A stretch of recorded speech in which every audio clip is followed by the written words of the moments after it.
Hey everyone, welcome back. Quick thanks to the patrons who keep this channel alive. Your requests are what I narrate next. If you want to join them, you can try Patreon free for 7 days, then it's starting with just $3 a month. Links in the description. Now, let's get into the story. Summer, 1991. The glow of the setting sun faded slowly as the last red clouds broke apart and drifted away. On a small hill near the village of Aris St. Catchpole stood a huge, oddly shaped black cylindrical house, tilted at an angle. Strange as it looked, not everyone could actually see it. As the home of the Lovegood family, it was wrapped in muggle-repelling charms and other concealment spells to keep non-magical creatures and muggles away. On the second floor of that strange black house, on a wooden bed, a boy with a handsome face, long silver-white hair, and blue eyes slowly opened his eyes. He frowned at the unfamiliar room. Then a flood of memories crashed into his mind. Blinding headlights. The screech of tires on asphalt. Screams of terror. Yas remembered, he'd been in a car accident. Everything felt so vivid it couldn't have been a dream. But this clearly wasn't a hospital. I'm not dead. Where am I? The setting sun was a little too bright, and Yas raised a hand on reflex to block it. That was when he saw it, a small, soft hand. This was the body of a boy, maybe 10 years old. He'd turned into a child. Yas froze, and one thought surfaced immediately. Could this be time travel? Before he could untangle the storm of emotions in his chest, a middle-aged man's voice, clearly annoyed, clearly trying to hold it back, drifted faintly through the door. Luna, you are so reckless. How could you bring a muggle child into this house? If the ministry found out, they'd come down on us hard. Don't tell me you've forgotten the statute of secrecy exists. Father, how do you know he's a muggle? A little girl's voice answered, light, airy, almost musical. Maybe he's like us. Impossible, the man said again. The only magical family around here besides the Lovegoods is the Weasleys, and it's obvious this boy doesn't have their red hair. He's probably just some muggle child from the village who wandered off and got lost. Perhaps you should take him to the muggle police station. That's what muggles call their law enforcement, isn't it? No, father, didn't you see his hair? That beautiful silver. He's not ordinary, I just know it. The girl's voice was quiet but stubborn. There's no arguing with you. The man sighed, and silence fell. Then, after a moment, his voice returned. Fine. You can keep him until he wakes up. Really? Delight flooded the girl's voice, impossibly sweet. But the moment he wakes, he leaves. That's final. The man's tone left no room for argument. That's not fair, the girl protested. But he didn't answer again. Heavy footsteps descended the stairs. A door opened somewhere below, followed by the dull thud of feet crossing wood. Yas kept his eyes shut. A moment later, light footsteps stopped beside his bed. The girl wasn't wearing shoes, he realized, from how soft her steps were. Father's so stingy. Why couldn't he just let you stay, she murmured, and then a small, slightly cold hand touched his forehead. Strange. He doesn't feel sick. Why hasn't he woken up yet? Yas's lashes trembled faintly, but he kept his eyes closed. His heart wouldn't settle. He'd understood every word of that conversation clearly, even though the language wasn't the one he'd grown up speaking, somehow he understood all of it. Muggle? Ministry of Magic? Asterisk Luna. Lovegood, asterisk. The Weasleys. Yas knew these words. He knew them well. He'd loved the Harry Potter books since he was a kid, and even after graduating and getting swallowed up by office life, he'd still watch the movies now and then, just to lose himself in that world for a while. Right now, that was exactly how it felt. Magical. Given the situation, and after ruling out every other possibility, only one explanation remained: however impossible it sounded, it had to be true. He'd somehow ended up inside the world of Harry Potter. And of all places, he'd landed in the house of Luna Lovegood. Beside him, Luna's soft voice went on. "Are you really just a muggle?" she asked, wistful, more to herself than to him, not really expecting an answer. "I wish you were like me.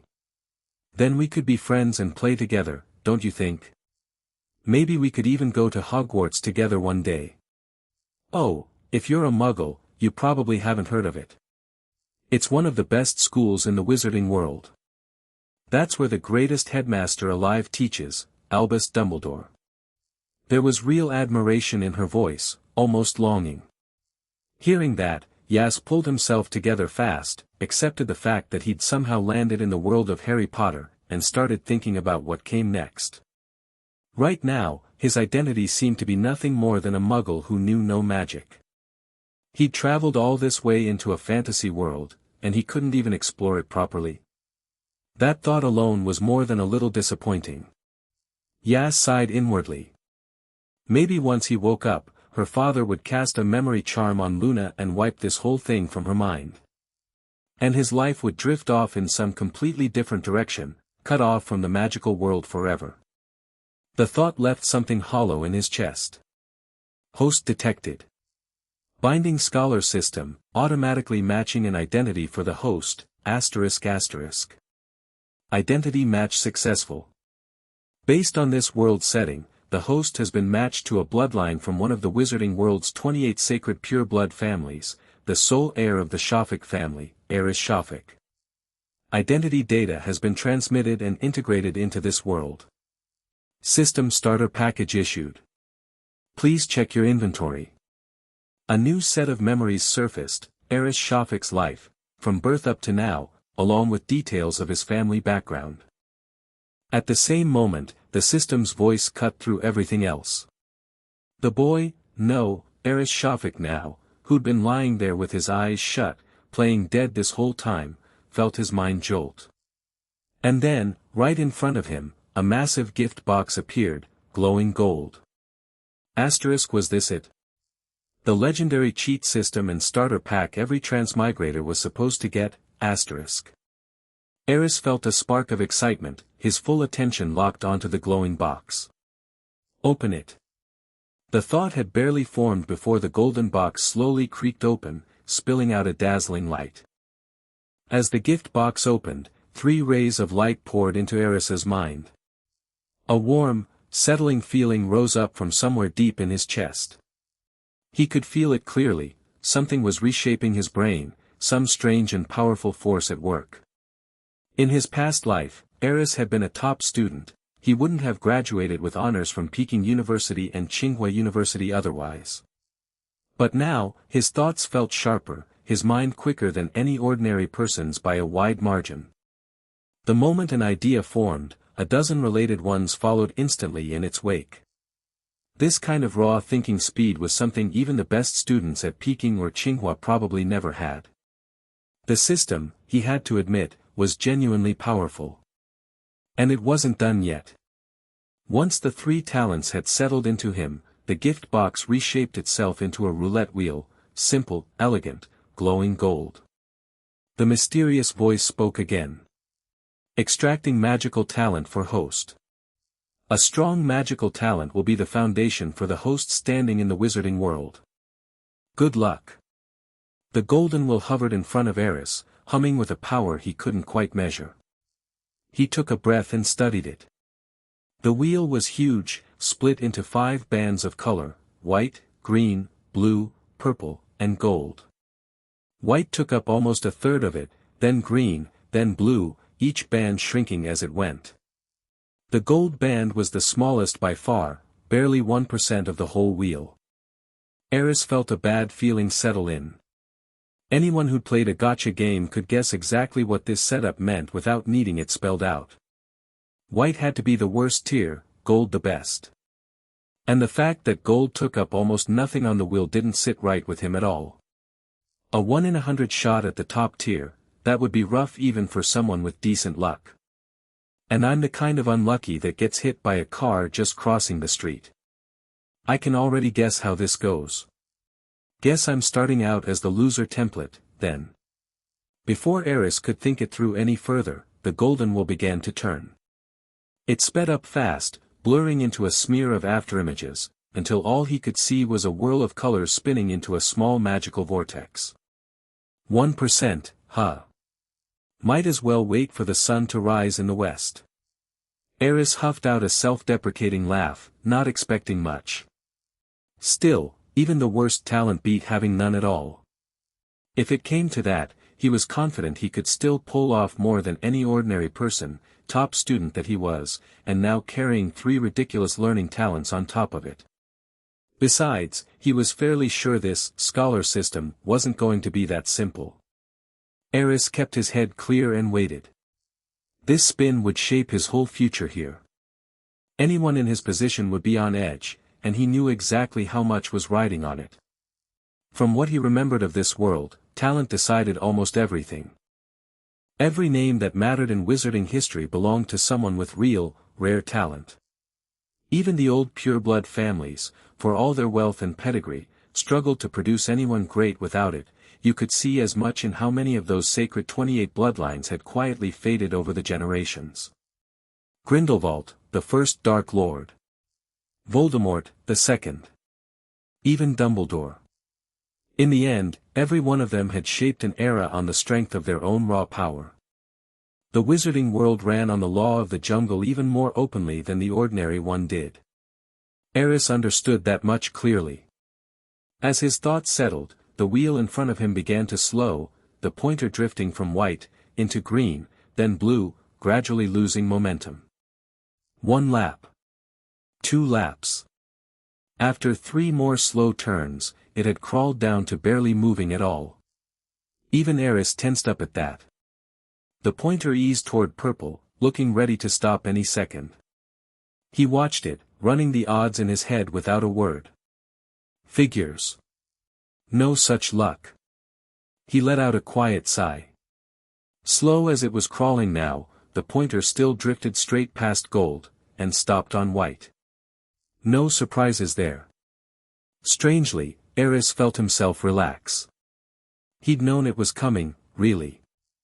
As long as the scholar system stayed with him, he still had what he needed to change his fate.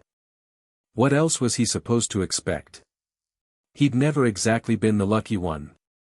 Money couldn't buy destiny, but apparently a system glitch could rival whatever unlucky star he'd been born under. Just as he was bracing to accept it, the system's voice cut in again.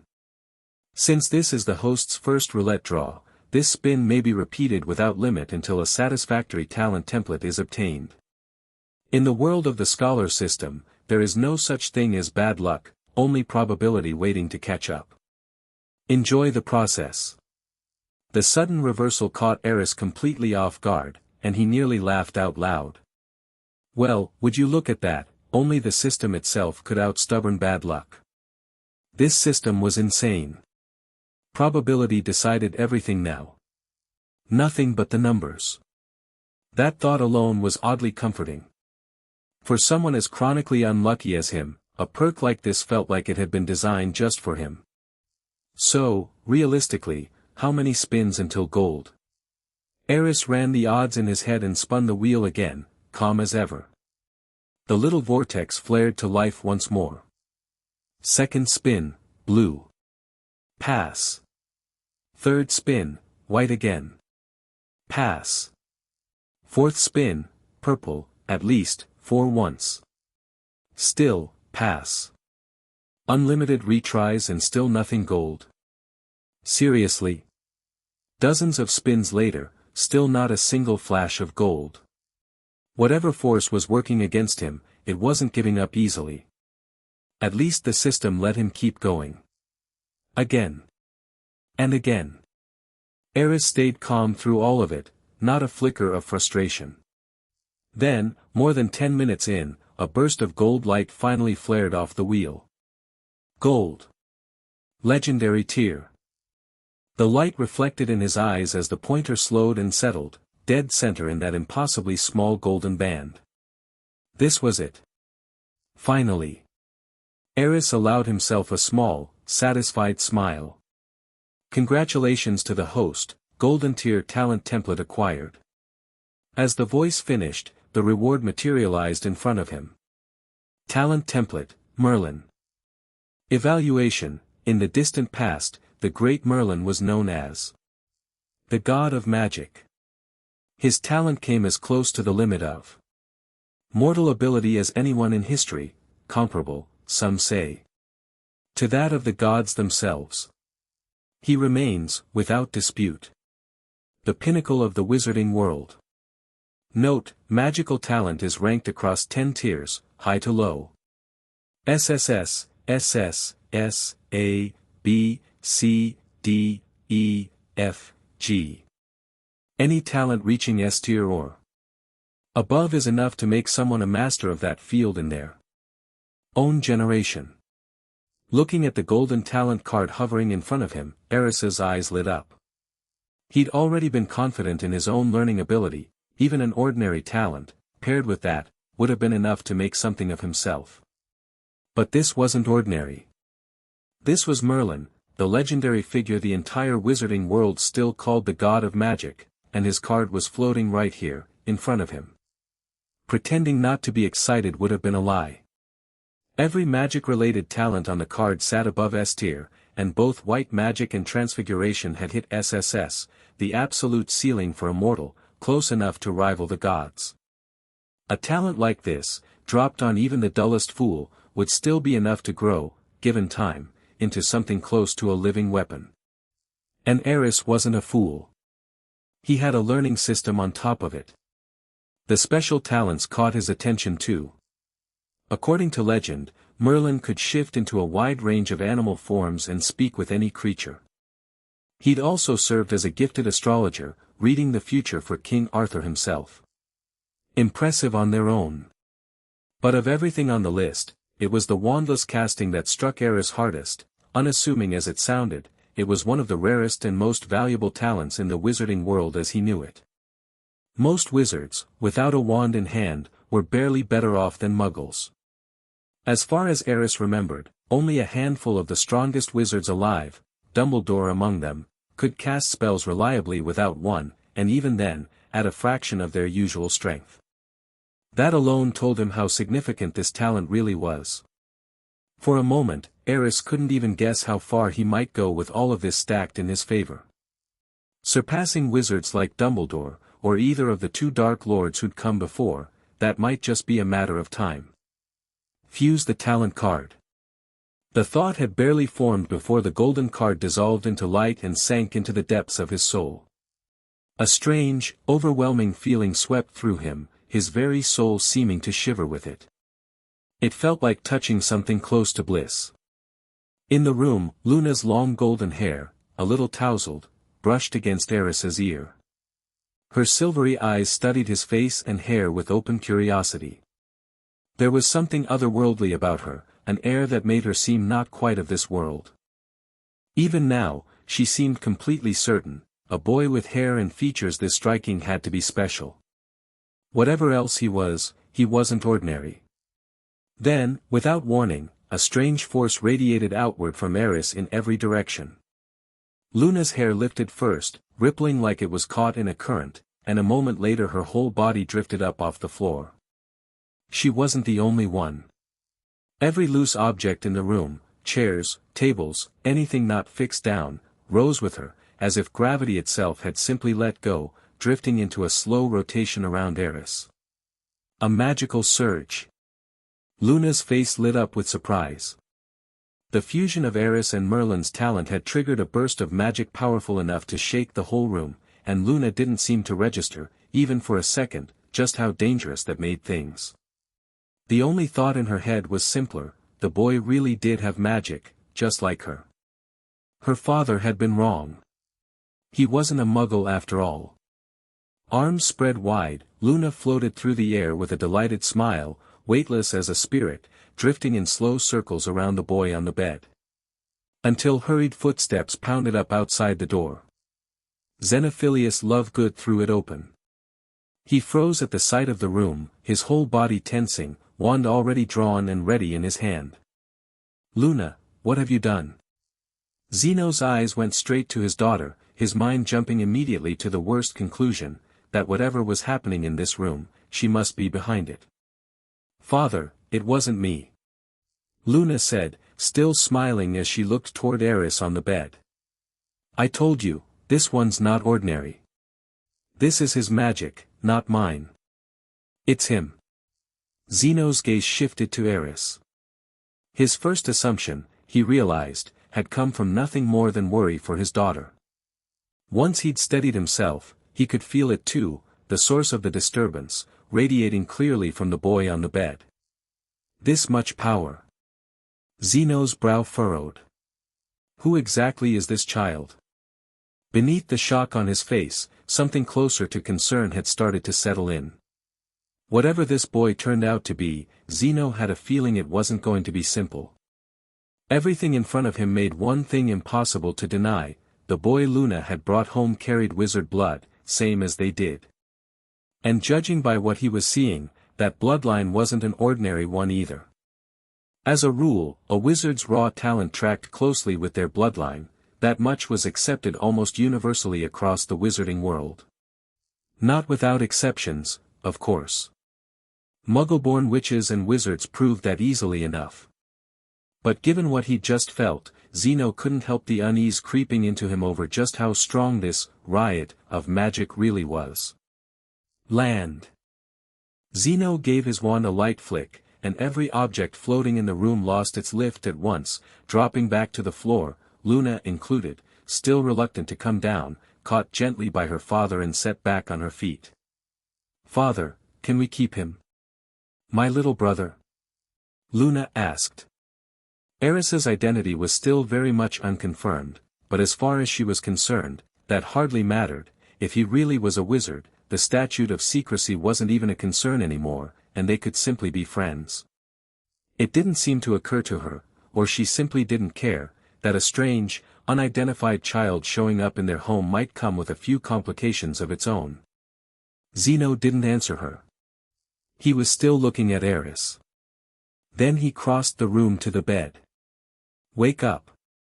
I know you're awake." Zeno's voice cut through the room, calm, but with a hard edge of seriousness underneath. He wasn't a naive child like Luna. As a grown wizard, he knew that magical surges like this one usually happened when a young wizard was awake and their emotions had spun out of control. Which meant Aris was awake. He was certain of it. The fact that the boy still hadn't opened his eyes was exactly why his voice had gone so grave. Some instinct told him this child was anything but simple. By now Aris had fully absorbed Merlin's talent, and he'd sensed Zeno approaching.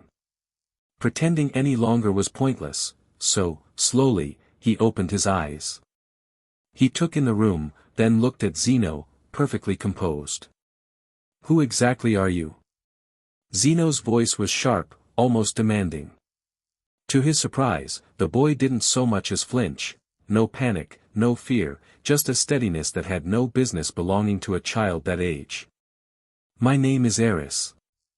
Aris Shafik." He paused. "Forgive me, where am I, exactly?"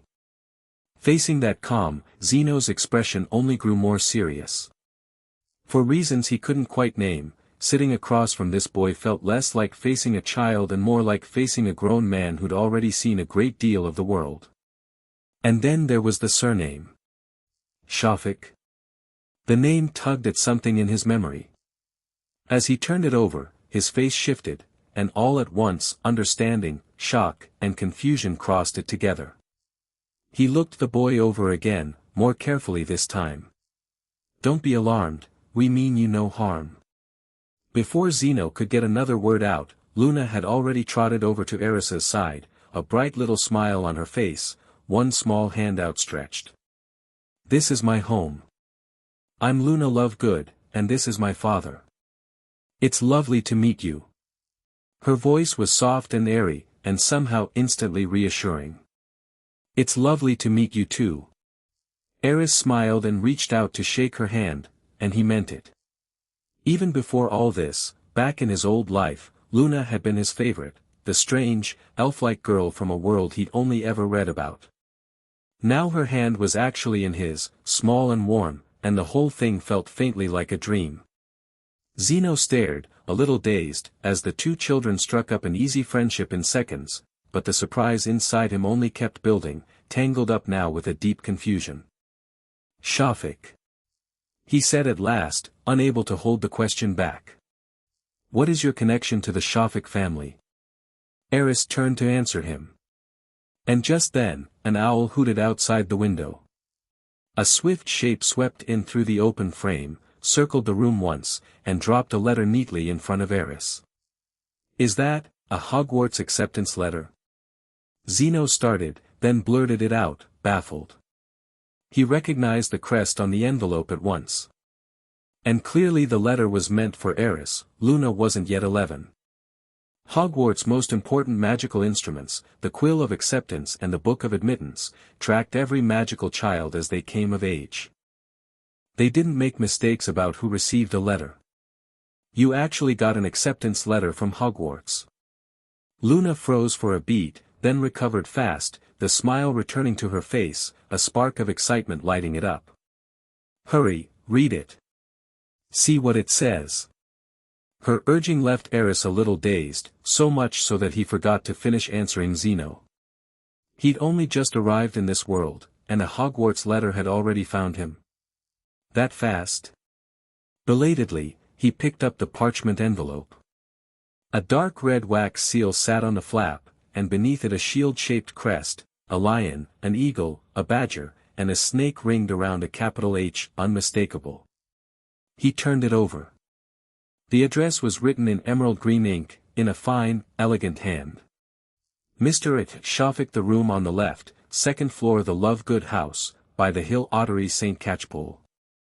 Something about the enchanted parchment sent a thrill through him, whether he meant it to or not, as if a whole fantastical world were opening its doors, and all he had to do was break the seal to step through. "Open it." Luna was even more impatient than he was, and seeing him hesitate, she couldn't help but push. Aris glanced at her, gave a small nod, took a breath, cracked the wax seal, and drew out the letter inside. Hogwarts School of Witchcraft and Wizardry.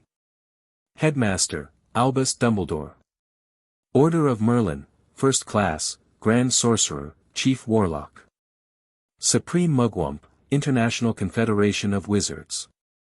Dear Mr. Shafik, we are pleased to inform you that you have a place at Hogwarts School of Witchcraft and Wizardry.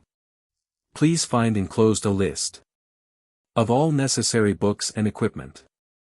Term begins on September 1st. We await your owl by no later than August 1st. Yours sincerely, Minerva McGonagall, Deputy Headmistress. Setting the letter down, Aris looked over the thick second sheet of parchment, the list of books and supplies he'd need to pick up in Diagon Alley. As a first year, there was quite a bit on it. Then something about the letter caught at him. A reply by August 1st. He remembered that Harry Potter's letter had asked for a reply by July 31st, Harry's own birthday. So Hogwarts letters must generally ask for a reply before the child's 11th birthday, to confirm the final list of incoming students. You're a descendant of the Shafik family, one of the Sacred 28. How is that possible? Zeno murmured, staring at the letter in Aris's hand, the last of his confusion giving way entirely to shock.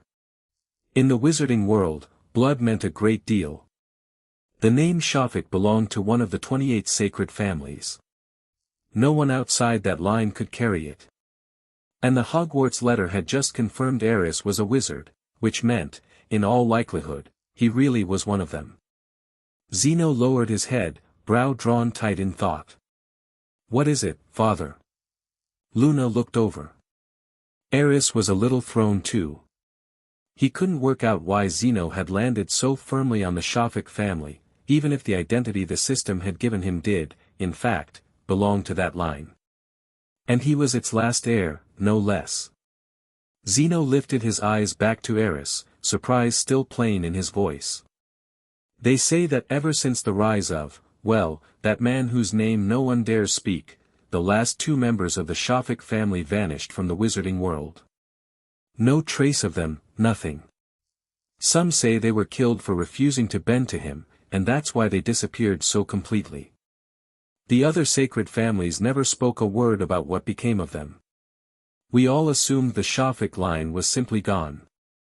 He looked at the boy. And yet here you are, a Shafik descendant. How? Aris frowned faintly, his mind moving fast. First rule, his real nature, that he'd crossed over from another world, could never come out. What he needed now was to reveal just enough to confirm himself as the Shafik family's last heir, without giving Zeno any reason to grow suspicious. The exact wording would take some care. In the original story, Zeno was a decent man, all told.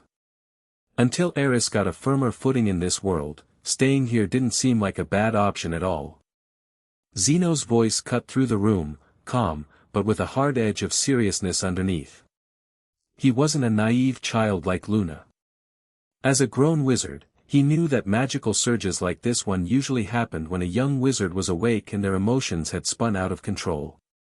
Which meant Aris was awake. He was certain of it. The fact that the boy still hadn't opened his eyes was exactly why his voice had gone so grave.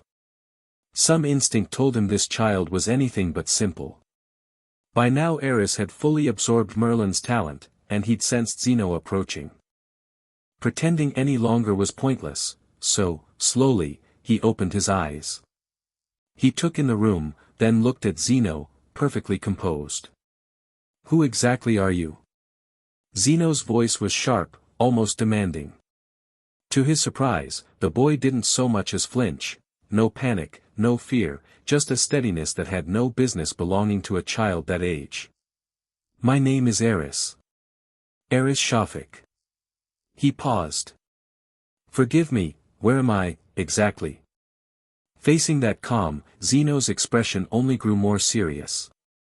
For reasons he couldn't quite name, sitting across from this boy felt less like facing a child and more like facing a grown man who'd already seen a great deal of the world. And then there was the surname. Shafik. The name tugged at something in his memory. As he turned it over, his face shifted, and all at once, understanding, shock, and confusion crossed it together. He looked the boy over again, more carefully this time. Don't be alarmed, we mean you no harm. Before Zeno could get another word out, Luna had already trotted over to Aris's side, a bright little smile on her face, one small hand outstretched. This is my home. I'm Luna Lovegood, and this is my father. It's lovely to meet you. Her voice was soft and airy, and somehow instantly reassuring. It's lovely to meet you too. Aris smiled and reached out to shake her hand, and he meant it. Even before all this, back in his old life, Luna had been his favorite, the strange, elf-like girl from a world he'd only ever read about. Now her hand was actually in his, small and warm, and the whole thing felt faintly like a dream. Zeno stared, a little dazed, as the two children struck up an easy friendship in seconds, but the surprise inside him only kept building, tangled up now with a deep confusion. Shafik. He said at last, unable to hold the question back. What is your connection to the Shafik family? Aris turned to answer him. And just then, an owl hooted outside the window. A swift shape swept in through the open frame, circled the room once, and dropped a letter neatly in front of Aris. Is that, a Hogwarts acceptance letter? Zeno started, then blurted it out, baffled. He recognized the crest on the envelope at once. And clearly the letter was meant for Aris. Luna wasn't yet 11. Hogwarts' most important magical instruments, the Quill of Acceptance and the Book of Admittance, tracked every magical child as they came of age. They didn't make mistakes about who received a letter. You actually got an acceptance letter from Hogwarts. Luna froze for a beat, then recovered fast, the smile returning to her face, a spark of excitement lighting it up. Hurry, read it. See what it says. Her urging left Aris a little dazed, so much so that he forgot to finish answering Zeno. He'd only just arrived in this world, and a Hogwarts letter had already found him. That fast? Belatedly, he picked up the parchment envelope. A dark red wax seal sat on the flap, and beneath it a shield-shaped crest, a lion, an eagle, a badger, and a snake ringed around a capital H, unmistakable. He turned it over. The address was written in emerald green ink, in a fine, elegant hand. Mr. Shafik, the room on the left, second floor, the Lovegood house, by the hill, Ottery St. Catchpole. Something about the enchanted parchment sent a thrill through him, whether he meant it to or not, as if a whole fantastical world were opening its doors, and all he had to do was break the seal to step through. Open it. Luna was even more impatient than he was, and seeing him hesitate, she couldn't help but push. Aris glanced at her, gave a small nod, took a breath, cracked the wax seal, and drew out the letter inside. Hogwarts School of Witchcraft and Wizardry. Headmaster, Albus Dumbledore. Order of Merlin, First Class, Grand Sorcerer, Chief Warlock. Supreme Mugwump, International Confederation of Wizards. Dear Mr. Shafik, we are pleased to inform you that you have a place at Hogwarts School of Witchcraft and Wizardry. Please find enclosed a list of all necessary books and equipment. Term begins on September 1st. We await your owl by no later than August 1st. Yours sincerely, Minerva McGonagall, Deputy Headmistress. Setting the letter down, Aris looked over the thick second sheet of parchment, the list of books and supplies he'd need to pick up in Diagon Alley. As a first year, there was quite a bit on it. Then something about the letter caught at him. A reply by August 1st. He remembered that Harry Potter's letter had asked for a reply by July 31st, Harry's own birthday. So Hogwarts letters must generally ask for a reply before the child's 11th birthday, to confirm the final list of incoming students. You're a descendant of the Shafik family, one of the Sacred 28. How is that possible? Zeno murmured, staring at the letter in Aris's hand, the last of his confusion giving way entirely to shock. In the wizarding world, blood meant a great deal. The name Shafik belonged to one of the 28 sacred families. No one outside that line could carry it. And the Hogwarts letter had just confirmed Aris was a wizard, which meant, in all likelihood, he really was one of them. Zeno lowered his head, brow drawn tight in thought. What is it, father? Luna looked over. Aris was a little thrown too. He couldn't work out why Zeno had landed so firmly on the Shafik family, even if the identity the system had given him did, in fact, belong to that line. And he was its last heir, no less. Zeno lifted his eyes back to Aris, surprise still plain in his voice. They say that ever since the rise of, well, that man whose name no one dares speak, the last two members of the Shafik family vanished from the wizarding world. No trace of them, nothing. Some say they were killed for refusing to bend to him, and that's why they disappeared so completely. The other sacred families never spoke a word about what became of them. We all assumed the Shafik line was simply gone. He looked at the boy. And yet here you are, a Shafik descendant. How? Aris frowned faintly, his mind moving fast. First rule, his real nature, that he'd crossed over from another world, could never come out. What he needed now was to reveal just enough to confirm himself as the Shafik family's last heir, without giving Zeno any reason to grow suspicious.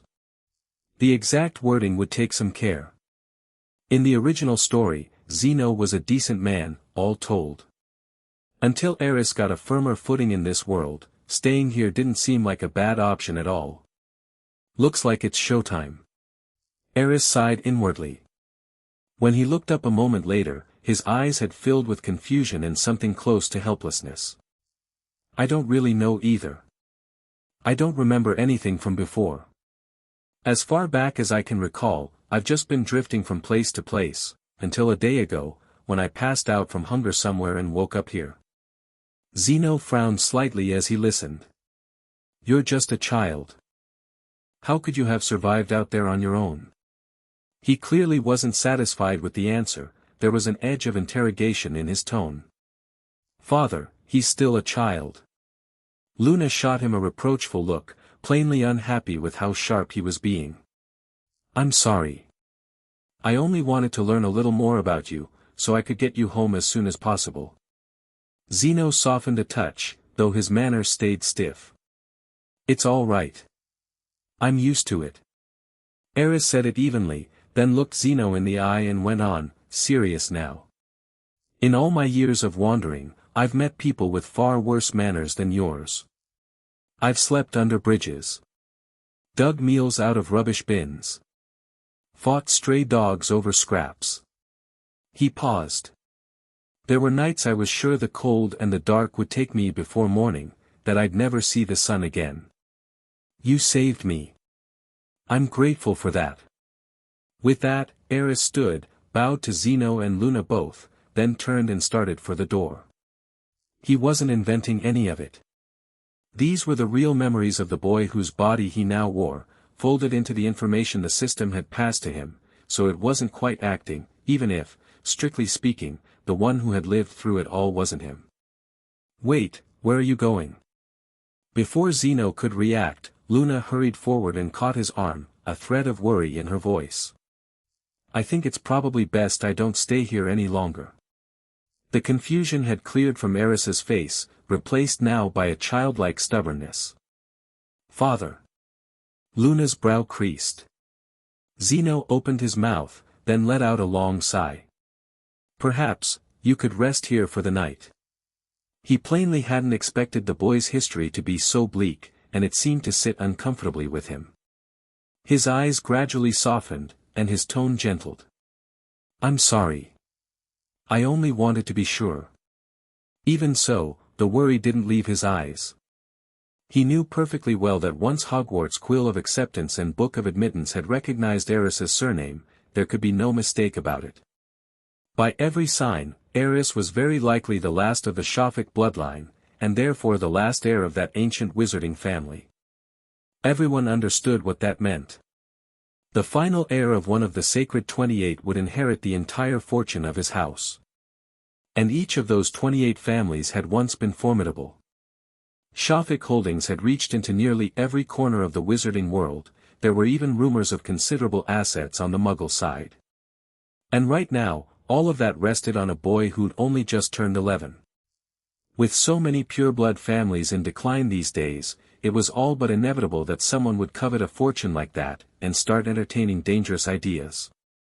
If they took the boy in, the Lovegoods could easily be dragged into the middle of it. Father, Aris has suffered enough already. Let's take him in. Luna, being a child, couldn't weigh things as carefully as her father. She simply felt Aris's story was too sad to bear, and wanted to help, and she'd taken a genuine liking to him besides. She looked at him now with real ache in her eyes. Zeno fell silent at her words. Father. Luna's clear silver eyes were steady, pleading. She didn't throw a fit the way other children might have, and somehow that was exactly what got to him. He sighed and gave in. All right. Why don't you reply to Hogwarts first? He rubbed his forehead and turned to Aris. And once you've started school and found a home of your own, well, there's no rule saying you have to leave before then. That settled it for Aris. I saw it coming, but it's still a weight off my chest. At the very least, he had somewhere to stay now. Thank you. He bowed to Zeno and Luna once more, sincerely this time. Fresh off crossing into a new world, a roof over his head was no small thing, and his gratitude was real. Half an hour later, an owl was winging its way toward Hogwarts with Aris's reply. And Aris finally had a chance to look the place over properly. The cylindrical house had 3 floors and an attic, 2 rooms to a floor. Luna's room sat directly across from his. Zeno lived on the ground floor, the top floor and attic were given over to storage. The whole building was crammed with back issues of the Quibbler and odd little trinkets you'd never find in an ordinary home, things Luna had collected herself, like butterbeer corks and a pair of spectrospecs. She loved gathering up little curiosities like that. Outside, a soft breeze combed through a wide sweep of green grass. The Lovegood home sat on a fairly level hilltop, the tilted cylindrical tower rising sharply out of the green, a solitary spire adrift on an ocean of grass, quiet and faintly mysterious. In the last of the sunset, Aris and Luna sat together on the front steps, gazing out into the distance. Beside them, vines climbed the outer wall, hung here and there with little ornaments that looked like Christmas presents. It was a bit incongruous, but Aris found it rather charming. "Luna, have you ever thought about what magic actually is? At its core." Feeling the wind on his face, Aris raised a hand without quite thinking about it, and countless blades of grass lifted into the air at once, dancing and swirling around the two of them in the breeze. Some top student instinct in him meant that the moment his mind touched the subject of magic, it reached for the deeper questions. Before Luna could answer, the system's voice cut in. "Ding, quest system activated. Among any three people walking together, one is bound to have something to teach you. As a true scholar, you should never stop thirsting for knowledge." When the system's voice sounded, Aris's heart gave a small jolt, and he found himself glancing at the system panel on reflex. A quest system. And completing quests earns academic points. What are academic points actually good for? As if it had read the thought, the system answered. Academic points can be spent on redemptions and draws. Please consult the manual for details. Just as the system finished, Luna spoke up beside him. "The nature of magic? I didn't think you'd be curious about that." She sounded genuinely surprised, but a smile spread across her face a moment later, as though she'd found a kindred spirit. "I asked my father the very same thing once. He said it was a gift, a special kind of talent handed to us by the divine. But I've always thought it might be some strange sort of energy, and that we simply happen to have the ability to speak with it." Luna, it turned out, had her own ideas about it. That alone set her apart from other children her age. Most young wizards, not even 11 yet, would never turn a question this deep over in their minds, let alone discuss it so eagerly with someone else. "You want to know what I think?" Aris gave a light wave of his hand.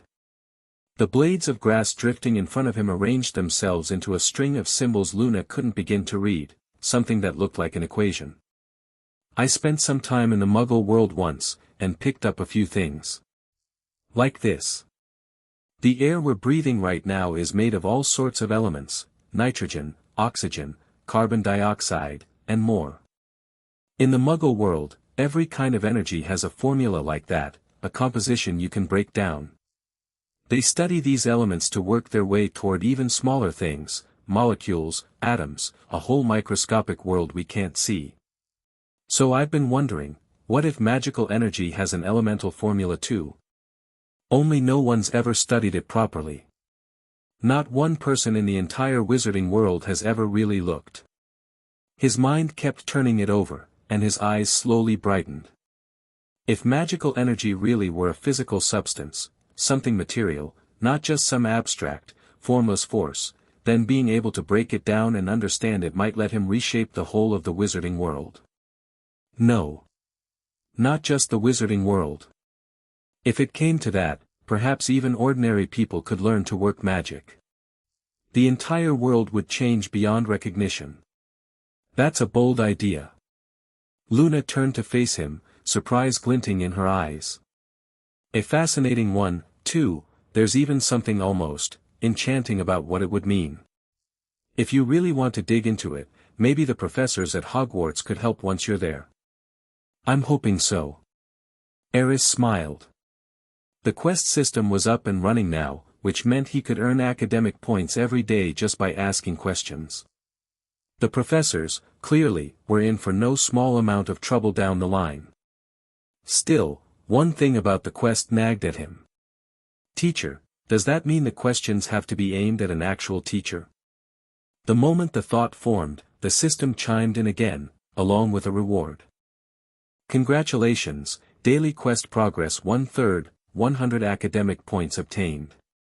Luna hadn't given anything like a complete answer about the nature of magic, yet the system had counted it as done, ticking the daily quest up to January 3rd. Remarkably forgiving. Aris sat with that a moment. So it'll take a bit more testing to work out exactly what counts as completing one of these. Then something occurred to him, and he turned back to Luna to try again. Luna, do you know of any way to strengthen a wizard's magic power? The girl didn't disappoint him. She tilted her head, thought for a moment, and answered. My father says a wizard's magic can only grow on its own, with age.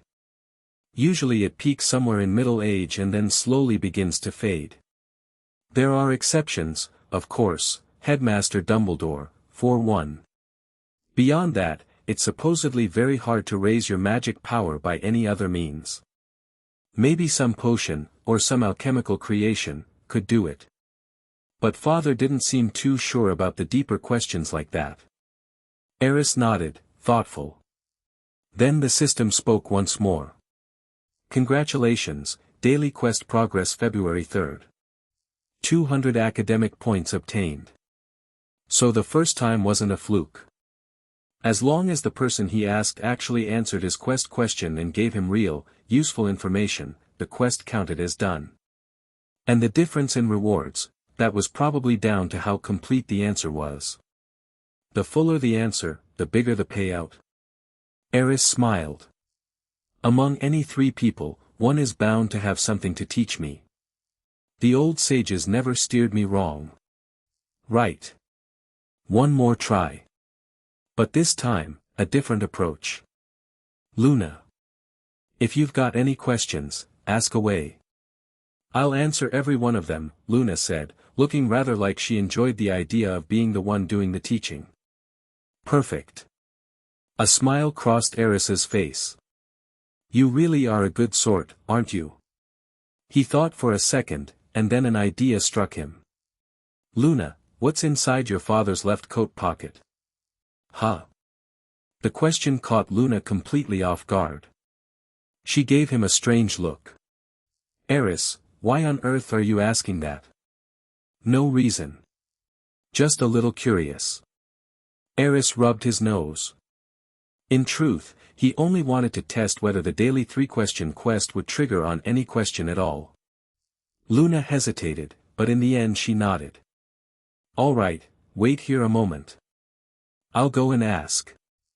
And with that, she got up and headed back into the house, apparently off to open her father's coat pocket and check, just to be sure.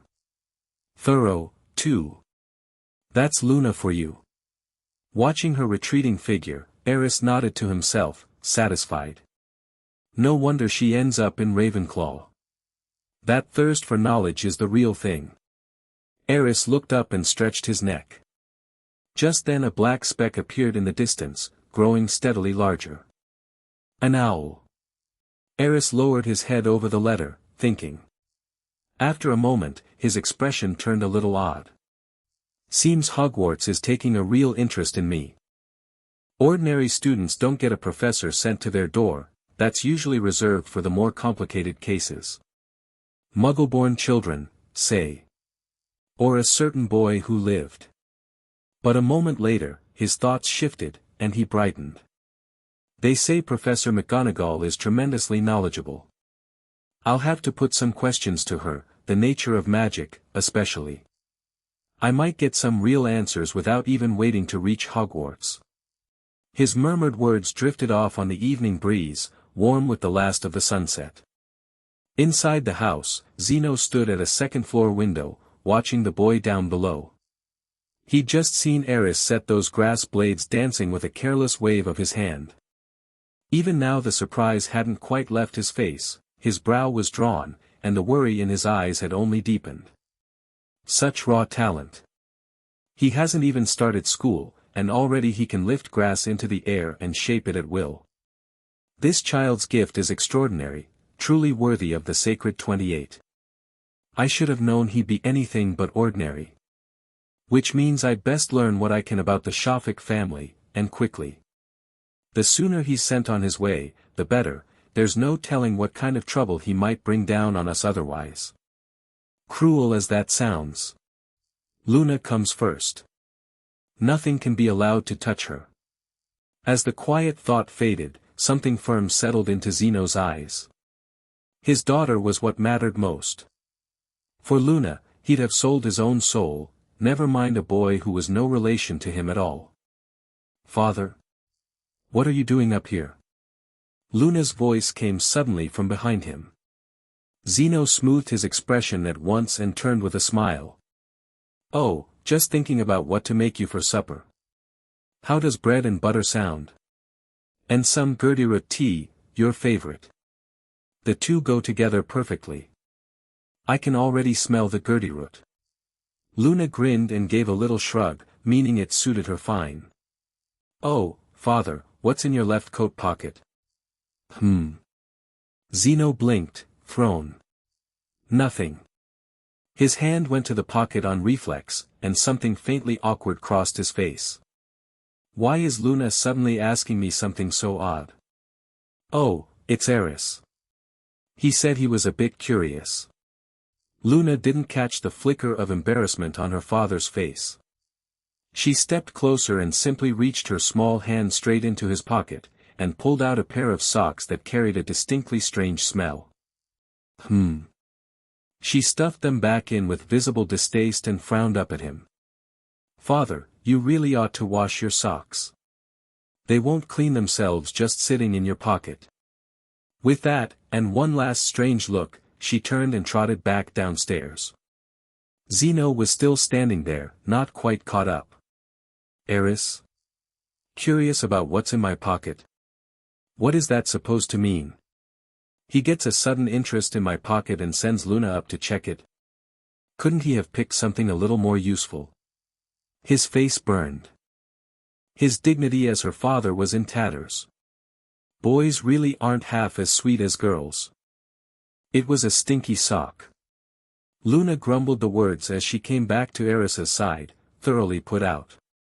Aris's expression went a bit odd. "I really didn't expect Zeno to be the sort to keep smelly socks in his pocket. Is that a thing a person does?" Just then, the system's voice sounded again. "Congratulations, daily quest progress 3/3, 10 academic points obtained." Aris paused. "So that counts too. But why is the reward so tiny?" He turned it over. "The payout for the 3 daily questions must be tied to the quality of the question. So racking these up quickly won't be as easy as I hoped." Still, the upside was that teacher clearly didn't have to mean an actual teacher. Aris could put his questions to anyone at all. A stranger passing on the street would do. He turned his attention back to the system panel. It showed 310 academic points now, enough to spend some. He'd already worked out, from the manual, how the points were used. A thought, and a roulette wheel appeared again, though unlike the plain talent wheel from before, this one was gaudier, dressed up in color. Each band on the wheel was a different size, standing for items of a different tier. Draw. Spend 100 academic points for a basic draw. Yes. The colorful wheel began to spin. Aris didn't have high hopes for a first try. He mostly just wanted to test the waters, see what a draw cost and what the prize pool looked like. A stroke of luck would be nice, of course. But being the type who got hit by a car crossing the street, he knew better than to expect it. The wheel slowed and stopped, the pointer landing squarely in the white band. No surprise there. Congratulations, obtained, 10 gold galleons. 10 galleons. This reward. Right. Nothing to expect from white tier. Aris shook his head with a wry smile. Then his eyes lit up, because the system spoke again. The points shop is now open. Academic points may be spent to redeem items. Inside the shop sat a single lonely item, glowing gold. Not a gold tier item, mind, just the 10 gold galleons he'd only moments ago won on the wheel. Tapping it brought up the redemption price. 10 galleons equals 100 points. Not expensive on the face of it, but at the rate he was earning points, not exactly cheap either. Aris frowned faintly. I'll need to look into better ways to bring points in. That left 210 points, and Aris didn't agonize over it, he ran 2 more draws back to back. There was nothing else worth having in the shop yet, and the leftover points seemed good for little else besides the wheel. The wheel spun. A flash of white, then a flash of purple. Purple tear. Aris sat up. My luck's actually holding for once, a purple. A potion that permanently raised his magic power. Aris was thrilled.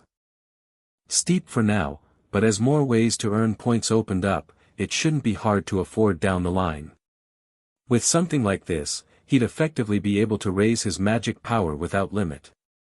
Even for Dumbledore and the handful of others at the very top, a wizard's total magic was finite, there was a ceiling on what a human could hold, and it was fixed.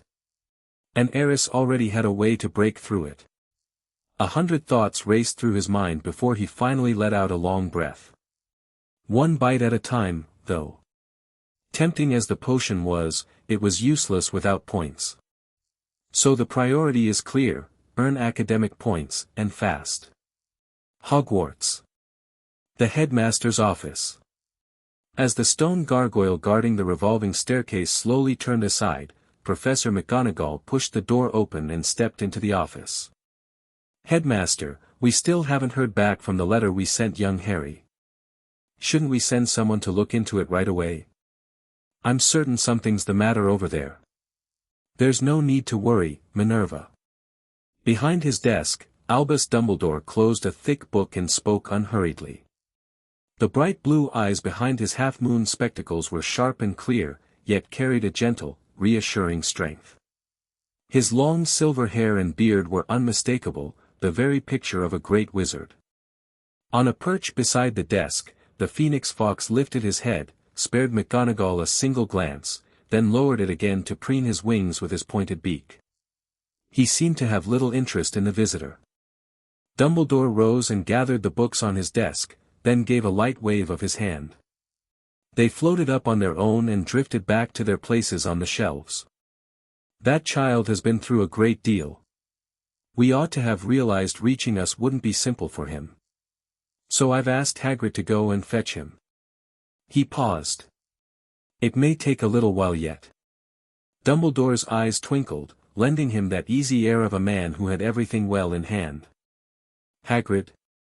McGonagall frowned slightly, plainly unconvinced.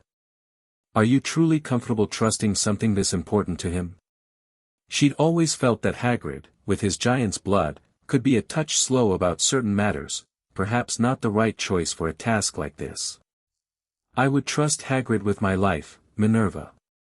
Dumbledore looked at her steadily and answered in earnest. Believe me, 2 months from now, you'll see that child walk through these doors. I do hope it all goes smoothly.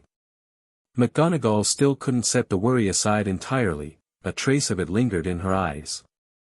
Oh, that reminds me. Something seemed to come back to her, and her brow knit again, a note of puzzlement entering her voice. Today a Shafik descendant appeared, out of nowhere, on the list of incoming students. We sent the owl, and we've had a reply. The Shafik family. Dumbledore's interest sharpened, the faintest glint passed behind his half-moon spectacles. There's a name that hasn't surfaced in some time. You're certain? McGonagall gave a small nod, then shook her head, the confusion still plain on her face. Until that name appeared in the book, I'd always assumed the Shafiks were gone. After all, back then. She trailed off, and let out a soft sigh. If a Shafik bloodline has appeared on the list, then there can be no mistake about it. Dumbledore's tone had grown a shade graver. McGonagall hesitated, then pressed on, a questioning edge to her words. Back then, the last 2 members of the Shafik family vanished from the wizarding world without warning, and there's been no word of them since. She met his eyes. Do you know anything about what happened? If anyone in the world does, it would be you, or him. She paused. Of course, if you'd rather not say. There's nothing to hide. Dumbledore's gaze softened. The circumstances that day were very strange. Even I couldn't see them clearly. It was a kind of ancient magic, something bound up with time and space itself. That day, we witnessed a force both deeply mysterious and immensely powerful.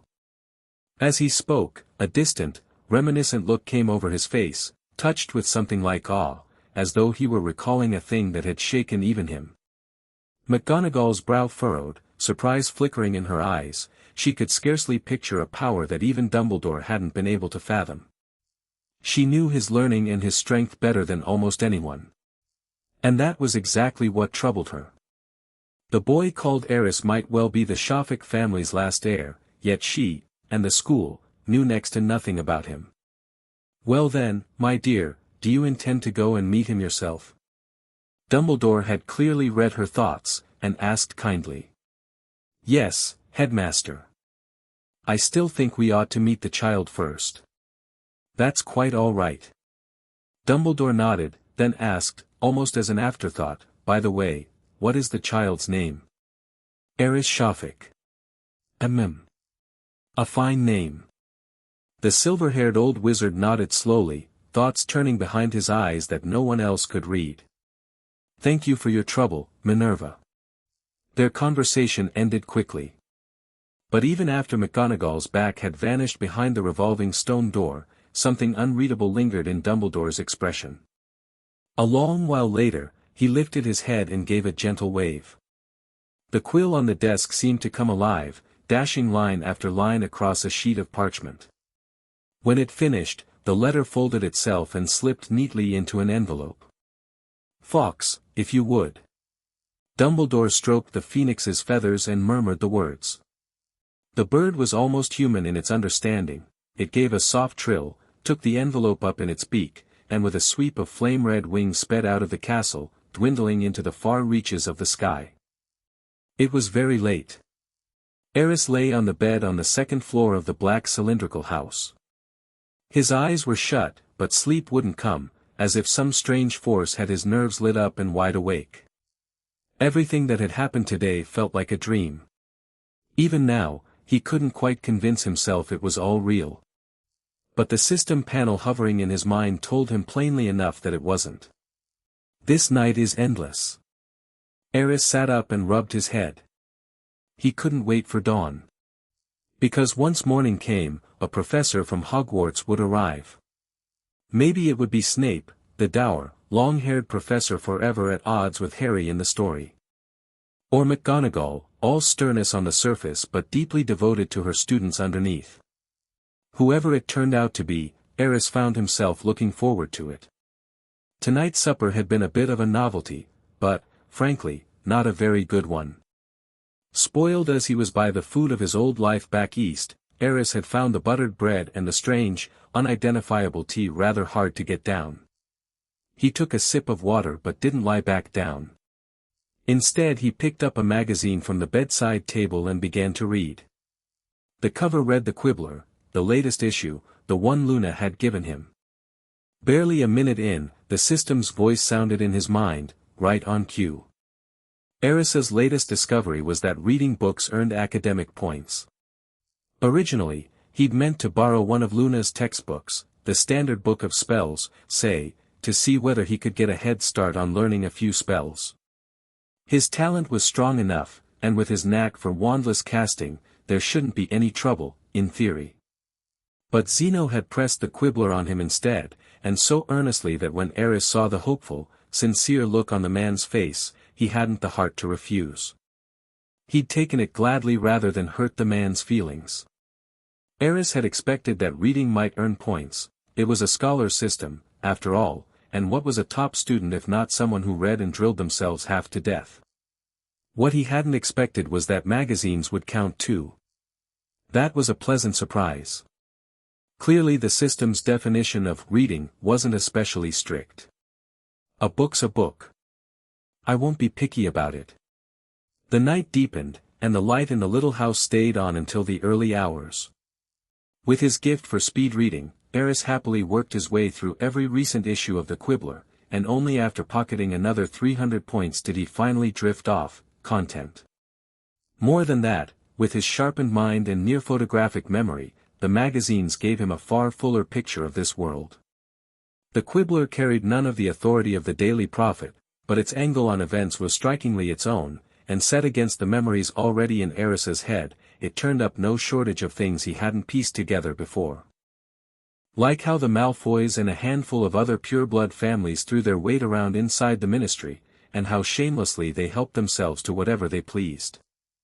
One issue tore into the Minister for Magic himself until there was nothing left of his dignity, and even Dumbledore came in for criticism, simply for so often slipping quiet advice to Minister Fudge.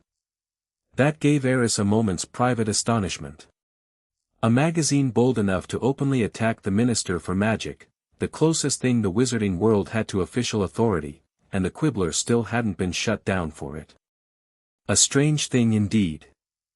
Aris sank gradually into a hazy, restless sleep.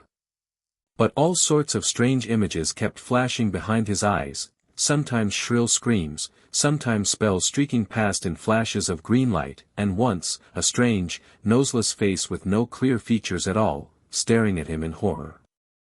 Once again, he didn't sleep well. After a long while, the sky slowly brightened. Morning sun spilled across the green grass outside, and the breeze rolled it into gentle waves, a sight that put one wonderfully at ease. A new day. Bang, bang, bang. Aris was jolted awake by a burst of rapid knocking. Without the slightest thought for whether anyone inside was awake, or dressed, Luna simply barged right in. Aris, get up. Still groggy, the boy opened his eyes and rolled over to find the girl practically leaning over the bed, her long golden hair and fair face impossible to miss.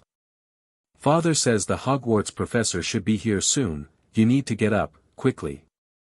Luna tugged at his sleeve without a shred of hesitation, entirely serious. So this is what she's really like. Aris felt a small headache coming on. In my memory Luna was this dreamy, elfin girl. How is she this pushy? Movies and reality really aren't the same thing after all. He came to his senses quickly enough. The professor's coming soon. He glanced at the sun outside and sat up. What time is it? How is it already this early? Nearly 9. I'm guessing you didn't sleep well last night. Luna had slipped back into her airy, unbothered manner, the words coming out almost like an explanation, offhand, that particular way of hers that gave you a strange, floating sort of feeling. No, I really didn't. Aris yawned. He didn't much mind her barging into the room, and got up to dress. He glanced at the stack of magazines on the table and rubbed his temple. Staying up like that isn't a habit to keep. Far too hard on the body. I'm still a child now, after all. He pulled himself together and went downstairs with Luna. He hadn't yet finished the breakfast Zeno had set aside specially for him when a sharp crack rang out somewhere just beyond the house, and Zeno was suddenly on his feet. They're here. Aris's attention sharpened. That cracking sound was oddly familiar, it sounded just like the noise wizards made operating in the films. Before he could dwell on it, there came a knock at the door. Good day, Mr. Lovegood. It's been a long time. The moment Zeno opened the door, a woman's voice met him, serious in tone, naturally clipped and a touch stiff. A witch in dark green robes stepped inside.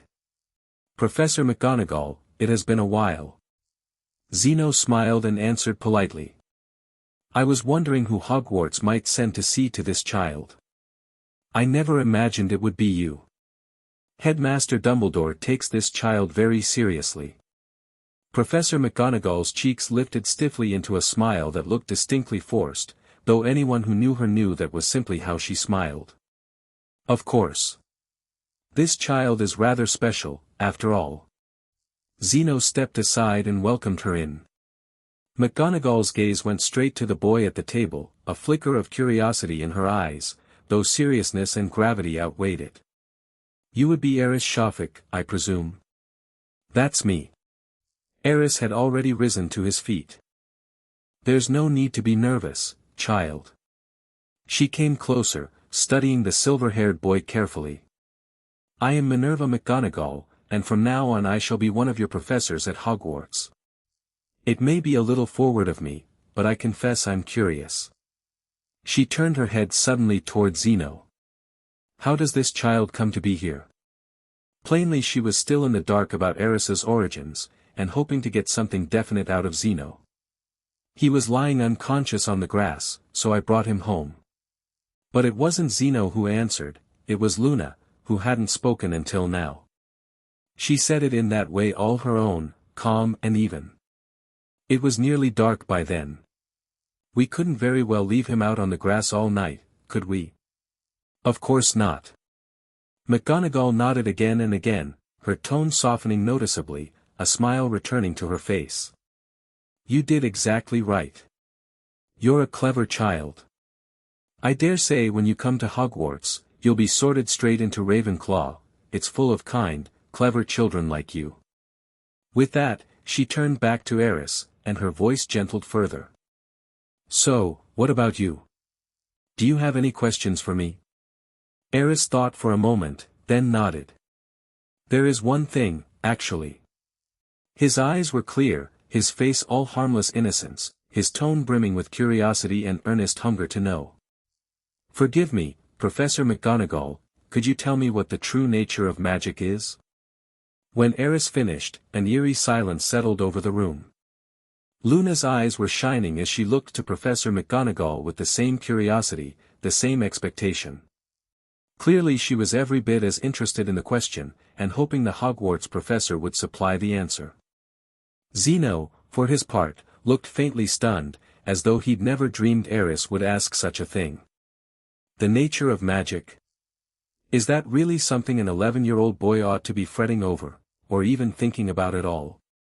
Plenty of fully grown wizards, Hogwarts graduates among them, had likely never once turned the question over. Zeno certainly hadn't given it any serious thought. To his mind, there was simply no point.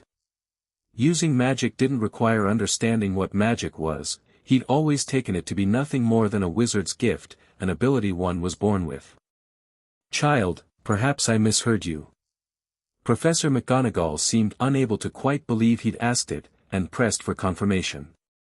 You asked about the nature of magic? Yes, Professor. Aris nodded firmly.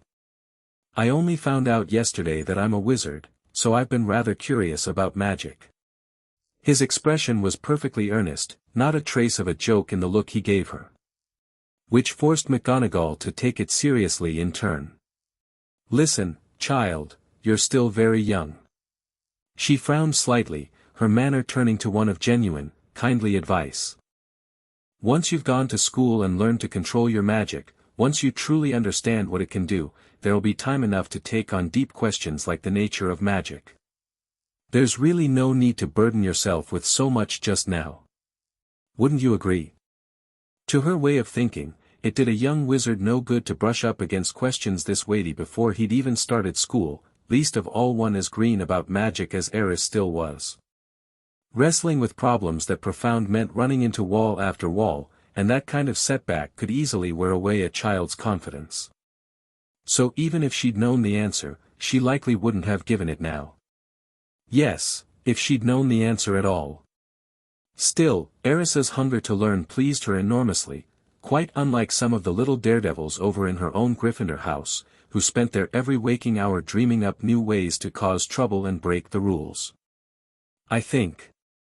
Aris lowered his head, silent for a moment, as though weighing what she'd said.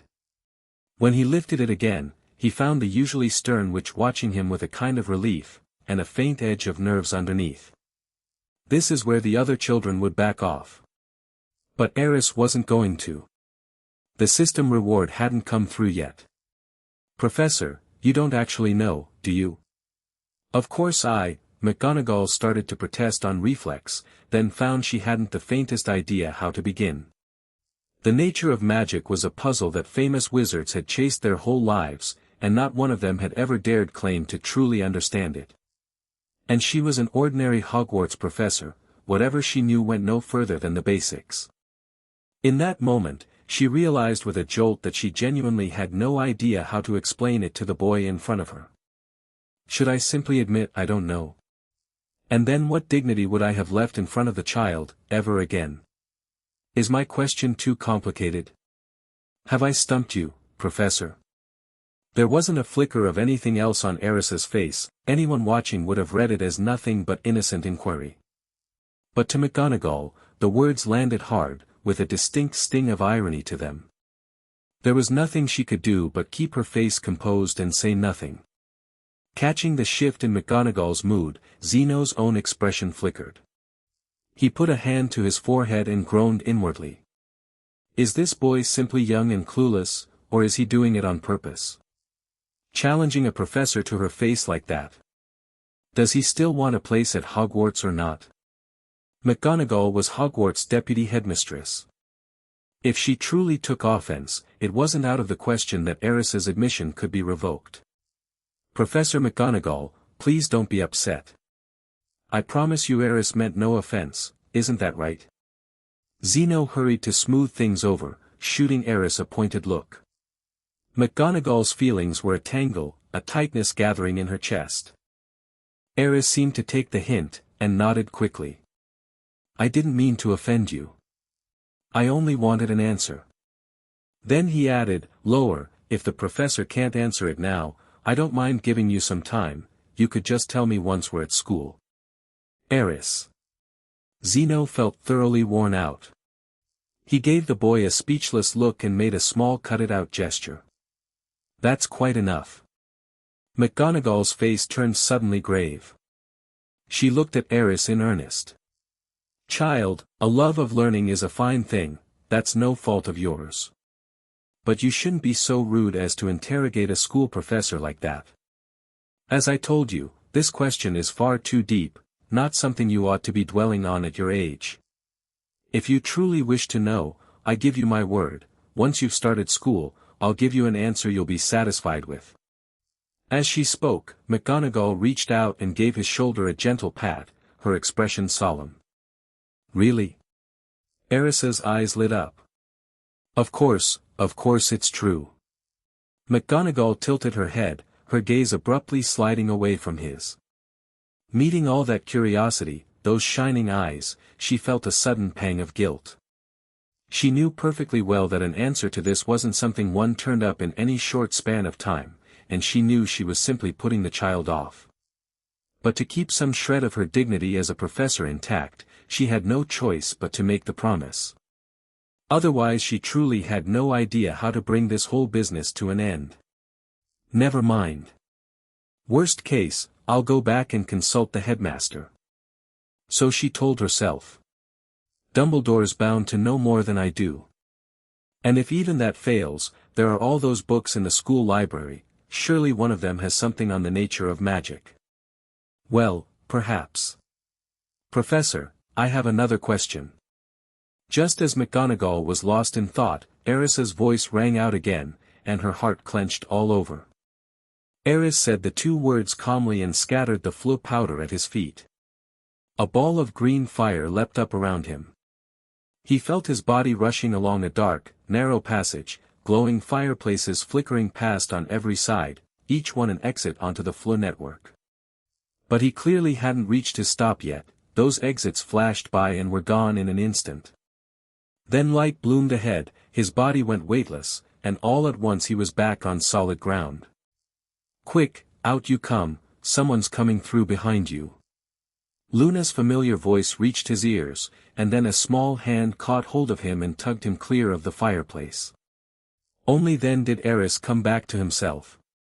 He'd arrived. My first time traveling by Floo, and what a feeling. Aris savored it a good while. This is the wizarding world. To him, every last bit of it was brand new. Welcome to Diagon Alley. Luna stood before him, beaming.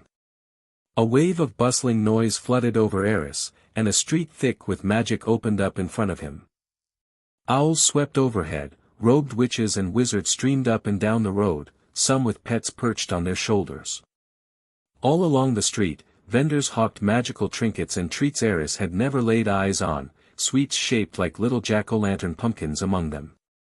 Magical shops of every kind lined both sides of the road, their great glass windows crowded with strange wares and stranger creatures.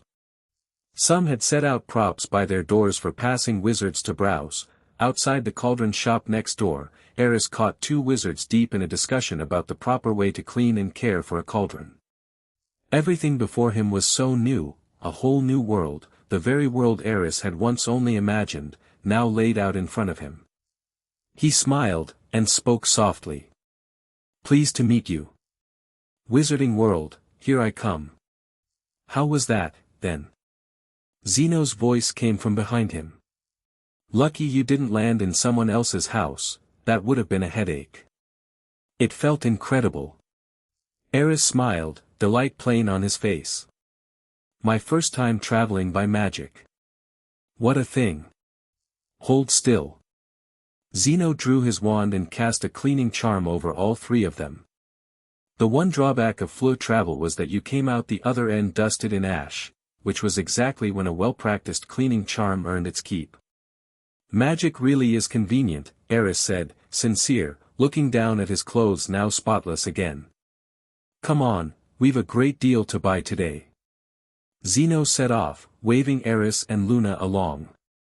This might sound like a silly thing to ask, but Aris took Luna's hand without thinking, to keep the crowd from pulling them apart, and went on, "I don't think I've actually got the money to pay for all these school supplies."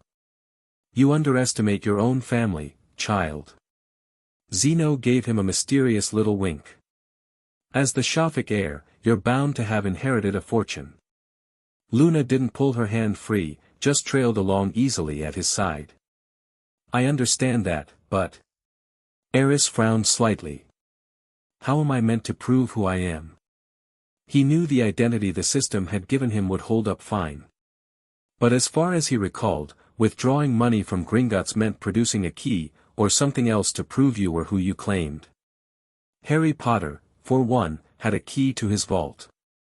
Even years later, when Hermione disguised herself as the notorious Death Eater Bellatrix Lestrange to break into Gringotts, she'd been asked to present a wand for verification, though that whole affair had almost certainly been a setup. Still, by any ordinary logic, the greedy goblins of Gringotts would never simply hand a heap of gold to some stranger who couldn't prove a thing. "Don't you worry." Zeno patted his shoulder reassuringly. "They'll have their own way of confirming your identity." Aris let it go at that, though a thread of curiosity stirred in him. He combed back through everything he could remember from the films and novels of his old life, and couldn't recall a single mention of any other way to prove a customer's identity. But he soon set the worry down.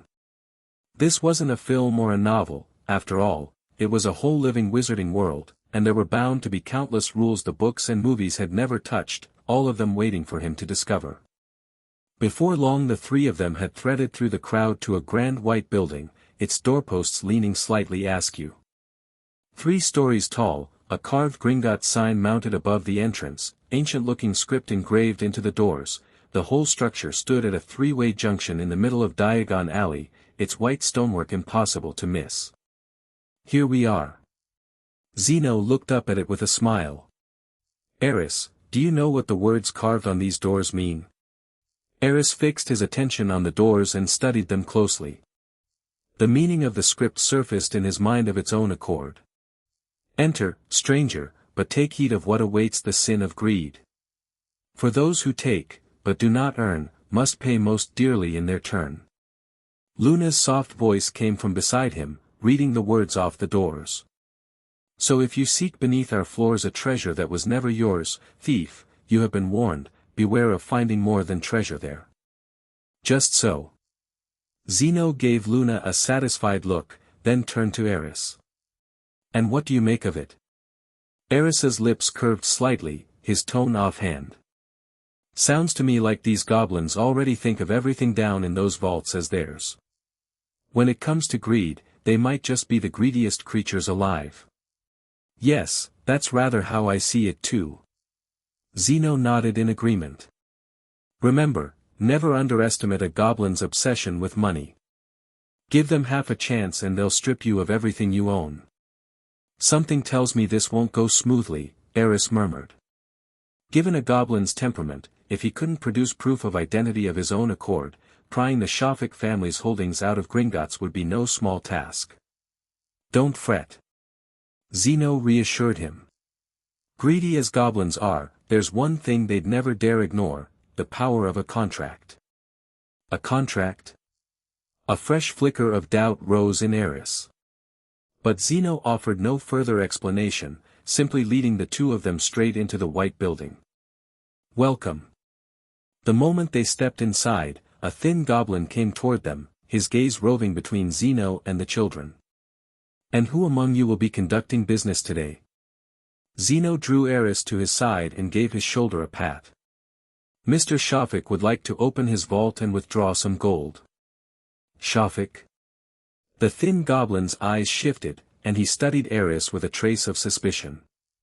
You may not be in a position to decide the matter yourself, of course, Zeno went on, calm and even. So perhaps you'd fetch your supervisor. Aris and Luna said nothing, only looking curiously around the hall. Gringotts was full of goblins, each stationed behind the counters that ran down both sides of the great room. The moment Zeno said the name Mr. Shafik, nearly every goblin within earshot turned to look, something unreadable passing through their eyes. Very well, if you're certain. The thin goblin gave Aris a pointed, meaningful look.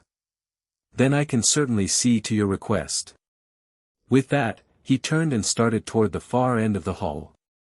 Zeno gestured for Aris and Luna to follow, and went after him. Their eyes are strange, Luna whispered in Aris's ear. They probably take us for con artists, Aris said with a thoughtful shrug. So you were right, before we came in. This trip might not be a smooth one. Luna's face stayed placid as ever, nothing of her feelings showing through. Aris shook his head and said nothing more. Both of them turned their eyes toward the far end of the hall. There, the thin goblin was murmuring something into the ear of a much older-looking goblin who wore a pair of reading glasses.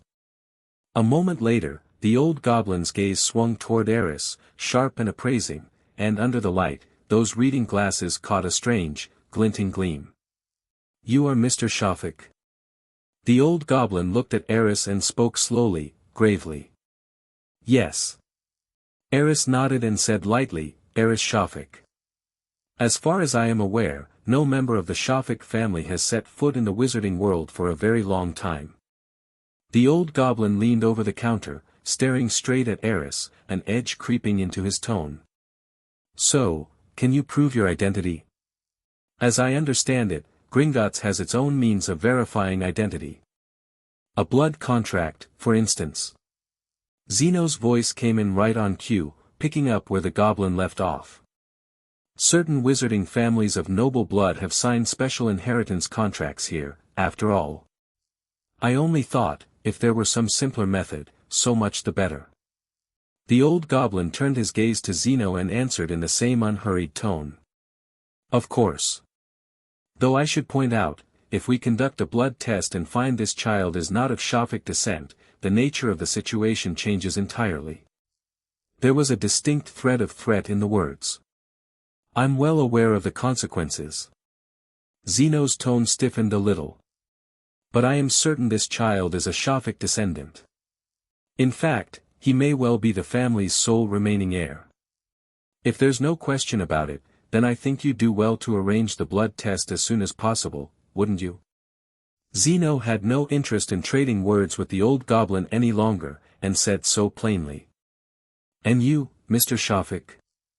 Seeing Zeno wouldn't budge, the old goblin turned back to Aris, perhaps reckoning the boy would be the easier of the two to rattle.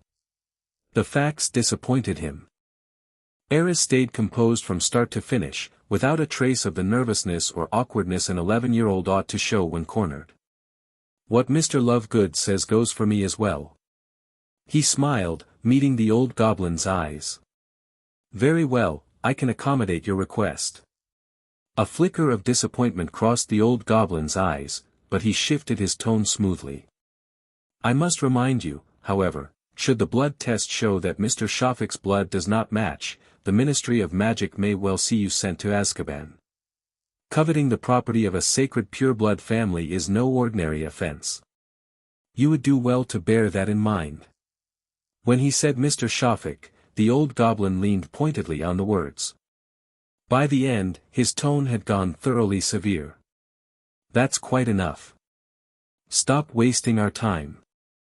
Zeno gave the old goblin a hard, meaningful look, displeasure flashing in his eyes. From the very start, these goblins had likely never believed Aris was truly a Shafik, which was precisely why they were making such a production of it. Zeno had picked up on it long since. But even the meekest man has his limits, and in front of the children, no less. Zeno found the whole thing mortifying, and felt his temper beginning to rise despite himself. The old goblin closed the ledger-like book in front of him and gave Zeno a long, level look. Then he turned and came down from behind the counter, his voice drifting back at once. In that case, follow me. With that, he set off toward the interior of the hall, his short stature lending his steps a peculiarly clipped, hurried quality. Zeno gave Aris a nod, and the three of them followed the old goblin. Behind them, the many goblins who'd witnessed the earlier standoff stirred. The moment Aris and the others had gone, a low buzz swept through the hall. Did you hear that? The nerve of the boy, claiming to be a Shafik. Impossible. Utterly impossible. The Shafiks have been gone the better part of 50 years. How could an heir simply appear out of nowhere? The magical law enforcement squad will be along to haul them off any moment, I'd wager. You wretched little liar. You thief. Thinking you could make off with a goblin's gold, sheer delusion. Wave after wave of muttering rolled through the hall. Before long, word that a small boy was posing as a Shafik heir to swindle the family's fortune out of Gringotts spread, swift as if it had wings, out of the bank and into the wider world. Unconfirmed as it was, the rumor still drew no small amount of attention. All because the wealth that name represented was coveted by so very many. On the second floor of Gringotts, in a small reception room. A magnificent lamp hung at the center of the ceiling, floating candlesticks and fine crystal pendants trailing down from it. Gringotts was, after all, a bank the goblins had built themselves, not only the grandest building in all of Diagon Alley on the outside, but every bit as opulent within. Perhaps it owed something to the nature of Goblinkind, their fixation on jewels and glittering ornament rivaled that of dragons. Apologies for the wait. The results will be ready shortly. Before long, as Aris and the others waited in the reception room, the old goblin came in carrying an oddly shaped golden totem.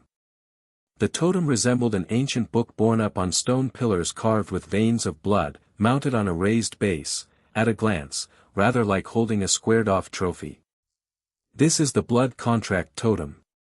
It holds the records of every family that has ever signed a blood inheritance contract with Gringotts. The old goblin looked at Aris with dark, unreadable eyes and gave one final warning. If the boy's blood matches any of those families, and if he is the last of that bloodline living in the world, then he may open the corresponding vault beneath Gringotts and claim his right of inheritance. He paused. And if, in the end, you fail to stir any reaction from the totem at all, then I promise you, the consequences will not be ones you'll wish to bear. As he spoke, the old goblin carefully placed the golden totem into Aris's hands. Go on. A single drop of blood.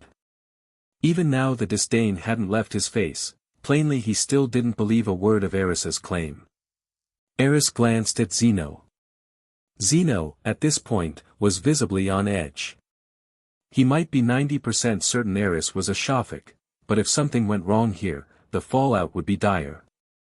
Even if he and Aris escaped Azkaban itself, they'd likely be held by the magical law enforcement squad for a long stretch, and questioned none too gently. Coveting the wealth of a sacred family was no trifling charge, and those members of the sacred houses who held real power at the ministry would think nothing of making an example of them. Go ahead. Zeno patted Aris's shoulder and let out a breath. There was no backing out now. The moment they tried, the law enforcement squad would be on them. For all Zeno's nerves, Aris stayed calm throughout, because he trusted, as ever, in the power of the system. As Aris let a single drop of blood fall onto the golden totem, something strange happened. The totem flared with golden light, which gathered and resolved into the letters of a family name. Then more characters bloomed, one after another, until at last a contract sketched entirely in golden light hung shining in the air. This is. The old goblin stared at the sight, thunderstruck, the composure draining from his face. I don't imagine you've anything left to say now. A smile spread across Zeno's face, every trace of the earlier nerves gone in an instant. He understood exactly what the totem's reaction meant. The blood contract has resurfaced, which means Aris carries the purest Shafik bloodline. He's fully entitled to inherit the whole of the Shafik fortune. Congratulations, Aris. You're about to become very rich indeed. Beside them, a smile touched Luna's face too. She had no precise notion of how much the Shafiks were worth, but she gathered it was a considerable sum. And Aris was sincerely glad to have passed the blood test. This is a contract manifestation of the very highest order. The old goblin was still dazed, murmuring to himself. He crept forward and pored over the golden text of the contract glowing within the totem. The purest Shafik bloodline. The highest inheritance rights. A direct Shafik descendant, here, in this world, how is it possible? All at once he whipped his head around to stare at Aris. Where in the world did you come from? The Shafiks have been gone for nearly half a century. Why appear now? It makes no sense, this must be some kind of scheme. So worked up was the old goblin that he stepped forward without thinking, as if to seize Aris by the shoulders. Zeno was never going to allow that. He moved between them at once. Boborod, I'd think very carefully, if I were you. Zeno's voice dropped, his expression turning hard. Aris is now Gringotts' single most important client. Do you really mean to lay hands on him? No, of course not. The old goblin, so heated a moment before, cooled quickly and eased back. The information laid bare by the blood contract was proof enough of Aris's identity. More than that, the moment the contract had emerged, the inheritance itself was complete. Aris was now the sole legal heir to the Shafik fortune, and no employee of Gringotts would dare offend a client of that standing. As for ignoring the blood contract and the sanctity of a contract itself, that, Boborod would never dare. It was the very foundation Gringotts stood on in the wizarding world. Without the integrity of its contracts, the bank would forfeit every wizard's trust, and could hardly survive. Old as he was, his wits weren't so muddled as that. Esteemed guest, if you'll follow me, I'll have my people open your vault at once. However much reluctance still lingered in the old goblin's eyes, he could only bow respectfully to Aris before leading the group out of the reception room. They filed out and came back down into the hall. Boborod raised a hand toward one side of the room, and a goblin with a notably long nose came over. Grip Hook. Come with me and open the Shafik family vault for our most distinguished client. At those words, the whole of Gringotts Hall fell abruptly silent, and then countless pairs of eyes turned to Aris. He glanced calmly around, smiled, and gave a small nod. He truly is the Shafik heir. He passed the blood test. How can that be? What is Boborod thinking? Has he been taken in by this loathsome little liar too? A Shafik descendant, back from nowhere, it's too bizarre. Something's wrong here. The muttering swelled fast. The goblins stationed behind the counters on both sides usually wore an air of cold arrogance, yet now they were in an uproar. Only they truly knew the extent of the wealth the Shafiks kept in Gringotts, a fortune so vast a family couldn't squander it in 100 years. And even now, the Shafik holdings went on generating wealth, an enormous sum every year. Were it not for the extraordinarily strict terms of the contract, that fortune would have been carved up by covetous hands long ago. Now the Shafik heir had reappeared, and that was bound to seize the attention of the entire wizarding world. So it did. Word of what had happened in Gringotts, of a Shafik returning to claim the whole family estate, was already racing outward like wildfire, drawing no shortage of interested eyes. Aris paid the goblin's chatter no mind. His attention was on the one called Griphook, a goblin who'd left a strong impression on him, since in the years to come this was the very goblin who'd crossed paths with Harry and the others more than once. "We are delighted to be of service, honored guest." Griphook bowed to Aris, then glanced at Boborod and set off straight toward a passage on the left side of the hall, the entrance to the underground vaults of Gringotts.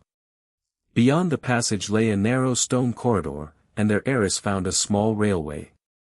Griphook hauled the lever on a cart parked nearby and gestured for the others to climb aboard. "Let's be off." Zeno steadied Aris by the shoulders, took Luna's hand, and got them all onto the cart together. The moment it started, a harsh screech of metal rang out. After running some way down the narrow corridor, the cart suddenly plunged, and the scene ahead transformed all at once. An underground lake, its dark water rippling, opened out before them. Strange, sourceless lights flickered through this subterranean world. Overhead hung vast clusters of stalactites, water dripping steadily from their tips into the lake below. The whole space was steeped in an eerie, otherworldly mystery. "Honored guest, our journey may take some time. The more valuable the vault, the more formidable its defenses, and the deeper below ground it lies." Boborod was explaining, but the wind howled past their ears so fiercely it was all they could do to catch the old goblin's words. "This cart ride is genuinely awful," Aris grumbled inwardly. "It looks rickety and unsafe, and the whole thing rides like a roller coaster, thrilling to the point of being almost too much to stomach." Luna clutched Aris's hands tightly, her face gone a little pale, plainly frightened. For all her dreamy, unruffled nature, in a moment like this anyone would feel that instinctive flush of fear. "It's all right, we'll be there soon," Aris called into her ear. There was no help for it, anything quieter and she'd never have made it out over the wind. At the front of the cart, Griphook stood holding an oil lamp. As they cleared one cluster of stalactites, his eyes suddenly brightened. "Hold on tight, everyone, we're nearly there. Just past the little waterfall ahead." The moment Griphook finished speaking, everyone heard the rush of water overhead, and then a bone-deep cold. In the next instant the whole cart was drenched by the falling water. That is the thief's downfall, a cursed waterfall that washes away any disguise or enchantment. "One of the safeguards protecting the vault's most important reaches," Griphook explained. Zeno swore under his breath, then swiftly drew his wand and murmured a spell. A heartbeat later, Aris felt warmth surge through him. His body grew warm again, and the clothes soaked through by the waterfall began quickly to dry. "Thank you, Mr. Lovegood." Aris let out a relieved breath, genuinely grateful. Privately he swore to learn that spell as soon as he possibly could, otherwise, the next time this happened, he might well freeze half to death. It's a cleaning charm and a fire spell combined. The weather turned so damp for a stretch that Luna and I couldn't get our washing dry, so I experimented until I worked this out. Seeing how keenly interested Aris was, Zeno went on, "It's not especially powerful, but it's remarkably handy." "It certainly is." Aris meant the praise sincerely. While the two of them talked, the cart rounded several more bends in quick succession and at last drew up before an underground vault far more lavish than any ordinary one. "Here we are. Vault 719, a luxury vault belonging solely to the Shafik family." The cart slid to a stop, and Griphook was first off, oil lamp in hand, crossing to the vault's enormous round security door. The great arch, wrought from some unidentifiable material, looked immensely thick, its surface a dull matte, as though cast from steel. But it was plainly nothing so simple as steel. Aris could feel the powerful aura of magic radiating from it, layered over, no doubt, with every manner of protective and security enchantment. "Mr. Shafik, might I trouble you for a drop of blood?" Boborod asked respectfully.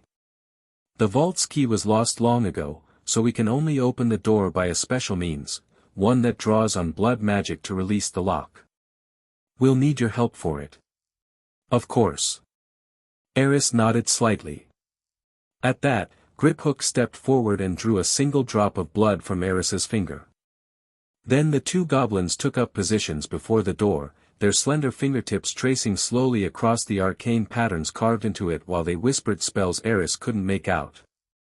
At the same time, his drop of blood was let fall against the door, and bit by bit the door drank it in. Before long, Aris heard something within the door turn, like the working of a great mechanism, and a strange light spread across its surface. Roughly half a minute later, the sound inside gradually died away. Then the ground trembled faintly, and the whole door began to swing slowly open to either side. Zeno and Aris both widened their eyes, peering curiously within. Golden light spilled out from inside the vault. It was the most spectacular sight Aris had seen in all his life. So many galleons. Luna couldn't help blurting out. Zeno took in the vault, gold coins packed in until they nearly filled the entire space, and couldn't stop himself gasping. The Shafik vault was no small thing, far larger, in truth, than the vaults of other wizarding families. This was Gringotts' highest tier of underground vault, the highest grade of security, yes, but also the greatest in size and worth. It was easily 10 times the size of an ordinary vault, and even so vast a space had been filled to the brim with gold galleons. The sheer sight of it was staggering. I don't think I've laid eyes on this much gold in my entire life. Zeno drew a deep breath as he said it, a flicker of embarrassment crossing his face. Editor-in-chief of the Quibbler though he was, his life's savings likely didn't amount to a fraction of the coin in this vault, which was, frankly, a little mortifying. And all this astonishing wealth belonged to a child. Moving and scarcely believable, both at once. Mr. Shafik, please, go in and take however many galleons you require. Boborod bowed to Aris once more and prompted him gently. Right. Aris nodded and stepped into the vault. In truth, Aris was deeply unsettled in that moment. The glittering golden vault before him hit him with real force. He felt as though he were dreaming, as if a fortune had simply dropped out of the sky and left him, all at once, in possession of wealth this staggering. Anyone else might well have fainted from the excitement. But Aris had braced himself for it, and so he kept his composure and didn't embarrass himself. He didn't go straight for the coins. Once inside, he first took a look around. Gold galleons, it turned out, were merely the most ordinary things in this vault. There were countless luxuries and magical items besides, every one of them looking extraordinarily precious, resplendent crowns, lavish necklaces set with priceless gems, and magical objects that gave off an air of deep mystery. Aris couldn't begin to guess at the function or worth of most of it. After a while, his gaze came to rest on a wooden box. In a vault this magnificent, the plain wooden box was utterly unremarkable, it hardly seemed to belong here at all. And it was precisely for that reason that Aris grew curious. He walked over to it, and hesitated. For so ordinary a box to turn up in a vault this heavily guarded was no ordinary matter. He worried it might have been enchanted with some spell beyond his understanding, and if that spell were triggered, what then? He'd likely have nowhere even to plead his case. Then again, on reflection, anything permitted inside this vault ought to be safe. Only Shafik descendants could enter here, after all. Surely the family elders wouldn't have been so twisted as to leave something here that might harm their own heirs. Aris set his jaw, hesitated no longer, reached for the box, and slowly opened it. Sure enough, no wicked curse sprang out. Inside lay a very old, thread-bound book, resting quietly. Set against the galleons flooding the vault, the old book was inconspicuous still, yet it stirred Aris's interest far more than any of the gold. A book? Aris murmured, curious, and couldn't help taking the thread-bound volume up in his hands. Merlin's Notes. The moment he made out the words on the cover, his heart lurched. This unassuming little book is Merlin's own handwritten notes. The ancient god of magic himself. That's absurd, could it be a forgery? 100 thoughts flashed through Aris's mind. But in the end, he tucked the ancient book carefully and reverently against his chest. Genuine or not, he needed to give it a proper read. That it had been kept in a Shofik vault under security this tight said all one needed to know about its worth. Perhaps its contents truly did have something to do with Merlin. First the system merged Merlin's talent card into me, and now I've come away with a book that calls itself Merlin's Notes. That's far too much to be mere coincidence. At the thought, Aris felt his heart begin to race. Before long, Aris scooped up a fair number of gold galleons and walked back out of the vault. He'd tipped them into a cloth sack, perhaps 1,000 or so, at a guess. Set against a vault-packed floor to ceiling with gold, though, it scarcely amounted to a drop in the bucket. Now Aris understood, truly, what people meant when they said money was just a number. With this many galleons, he could do nothing whatsoever for the rest of his life, live in luxury every single day, and still never run through it all. The sheer figure had lost any meaning to him. So, how does it feel to be rich? The moment Luna stepped out of the vault, she shot Aris a wink and asked in that same easy, airy tone. Honestly? I don't feel much of anything. Aris smiled, then added, but at least I never have to worry about money again. Which, come to think of it, is no bad thing. The two smiled at each other and let the subject drop. Off to the side, Zeno watched Aris's expression and gave a small nod. He'd worried earlier that Aris might lose himself to so sudden a fortune. Now it was clear he'd been fretting over nothing. This boy can't be measured by ordinary standards. In truth he's calmer, and more remarkable, than a good many grown wizards. Well, now that we've the money, let's not dawdle, off to buy your school things, Zeno said.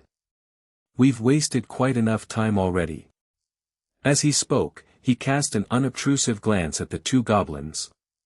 Catching Zeno's pointed look, Griphook was unbothered, but Boborod quietly lowered his head.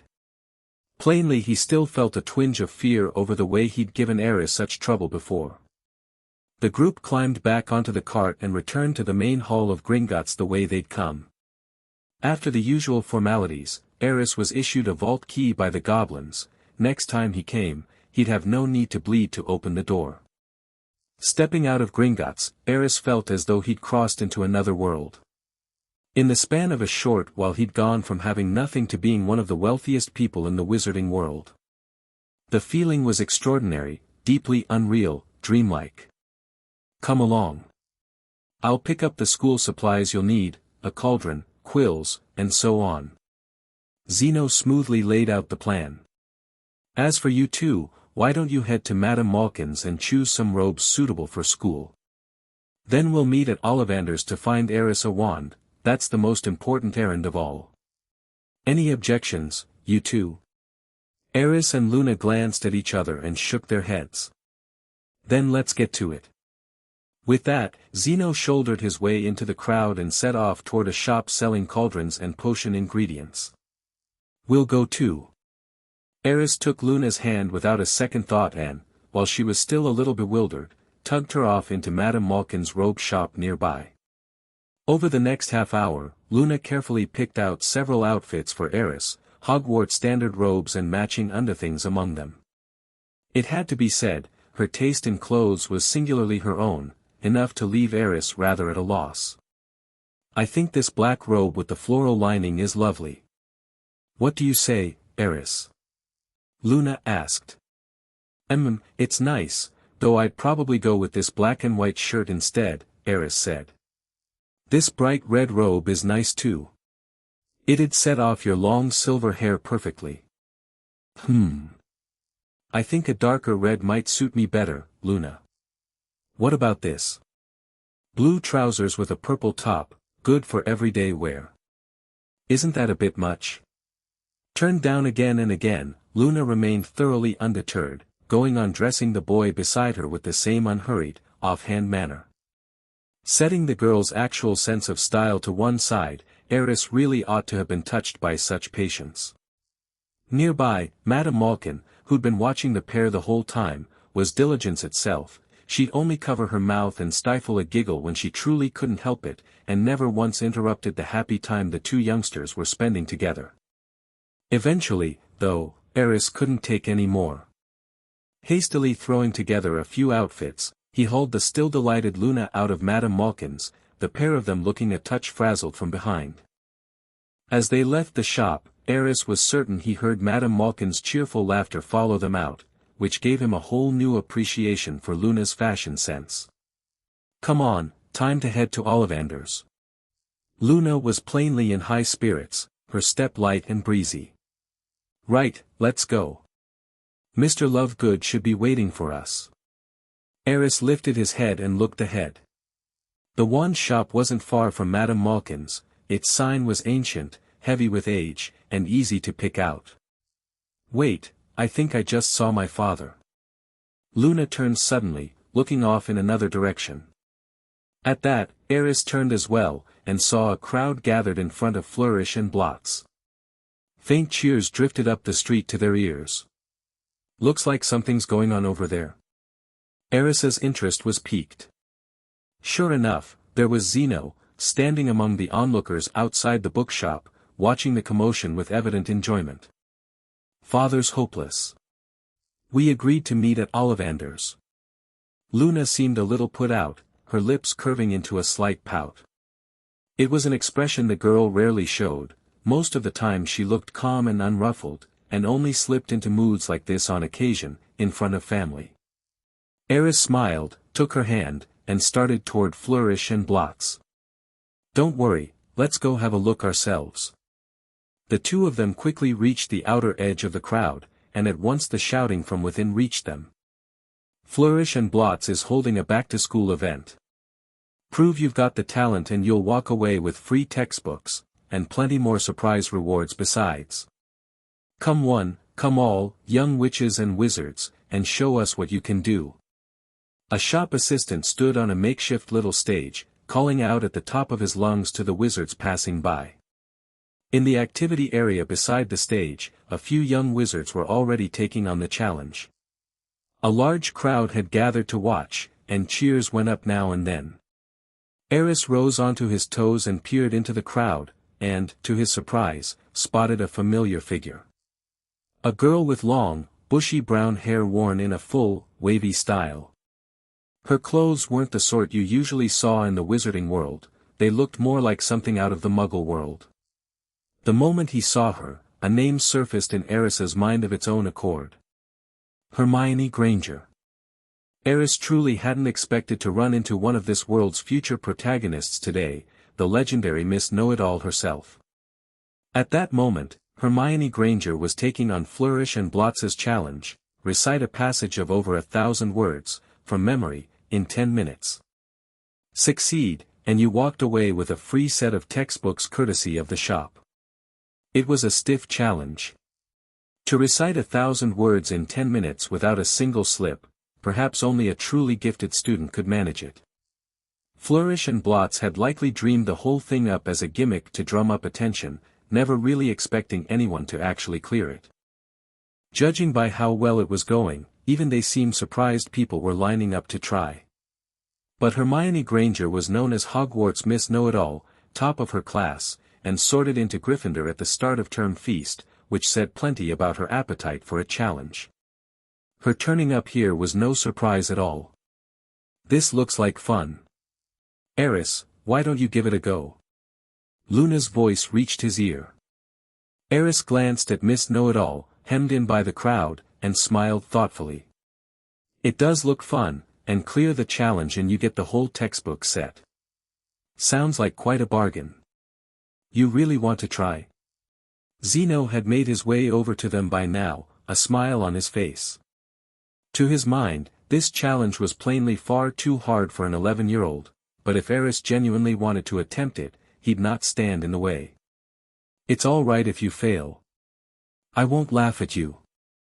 Luna gave Aris a wink. Who said anything about failing? Aris smiled, entirely confident. I just think the difficulty's still set a little too low. Luna, feel like having a bit of fun with them? The girl's eyes lit up. You want to raise the difficulty? Sharp as ever, Luna caught his meaning at once. Why not?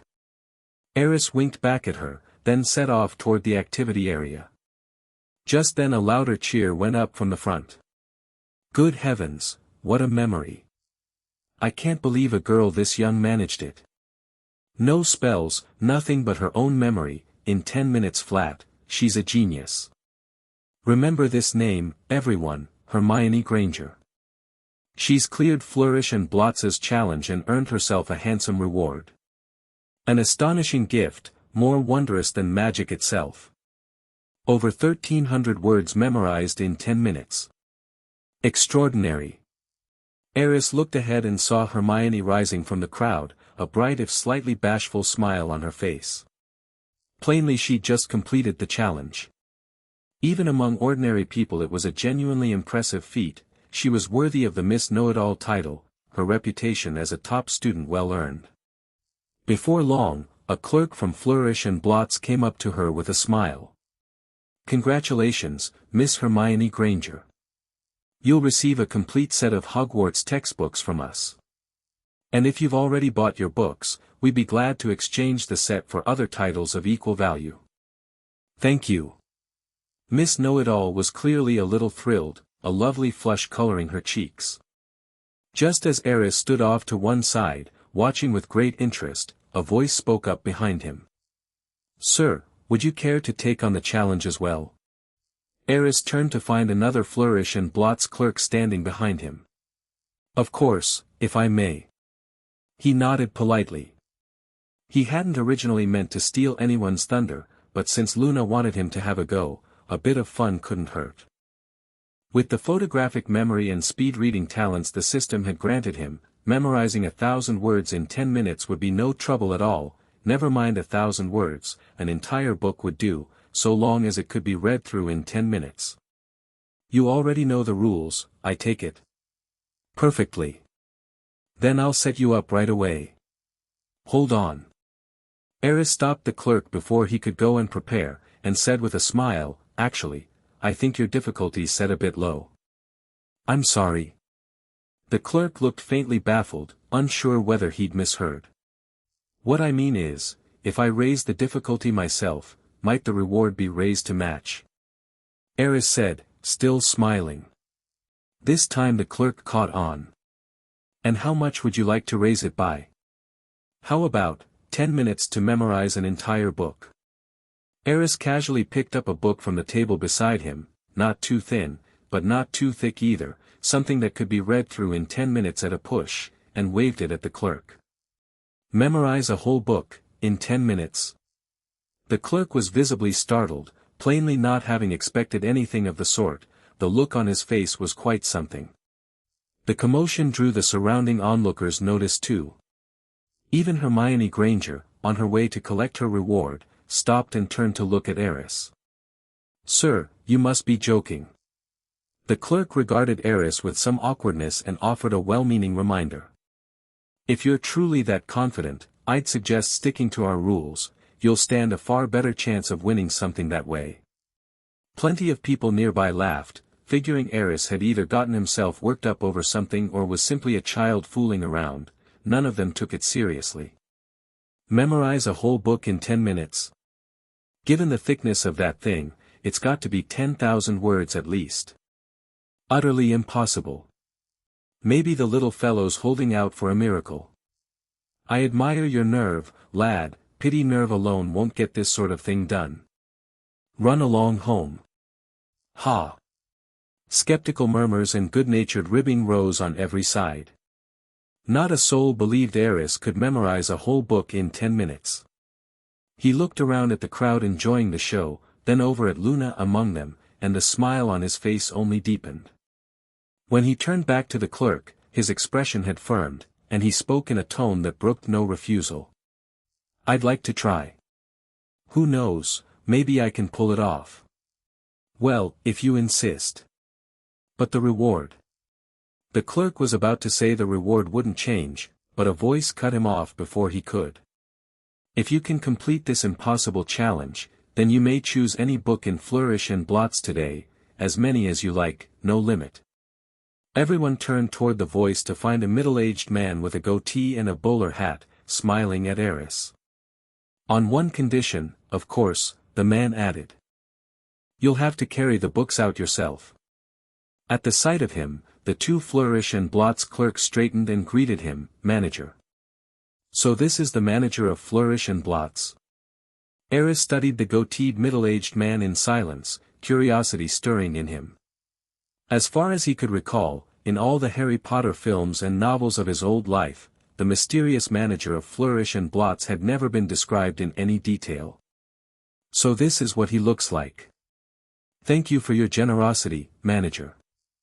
Aris nodded to the middle-aged man, then went on with a smile, "Now that we've an agreement, I think the challenge can begin." "Of course. We can start whenever you like." The manager gave a nod to the two Flourish and Blots clerks. When word spread that Aris really did intend to recite an entire book within 10 minutes, the wizards watching perked up, murmuring among themselves with the air of people settling in for a good show. Further off, still more wizards caught the commotion and drifted over, until the entrance to Flourish and Blots was packed shoulder to shoulder. "You've got more nerve than I do. Good luck." Just as Aris settled onto the stool set out for challengers, Hermione Granger, who hadn't left yet, spoke up quietly, her expression genuinely well-meaning. Plainly Miss Know-It-All didn't believe Aris could pull it off either. In truth, no one there did.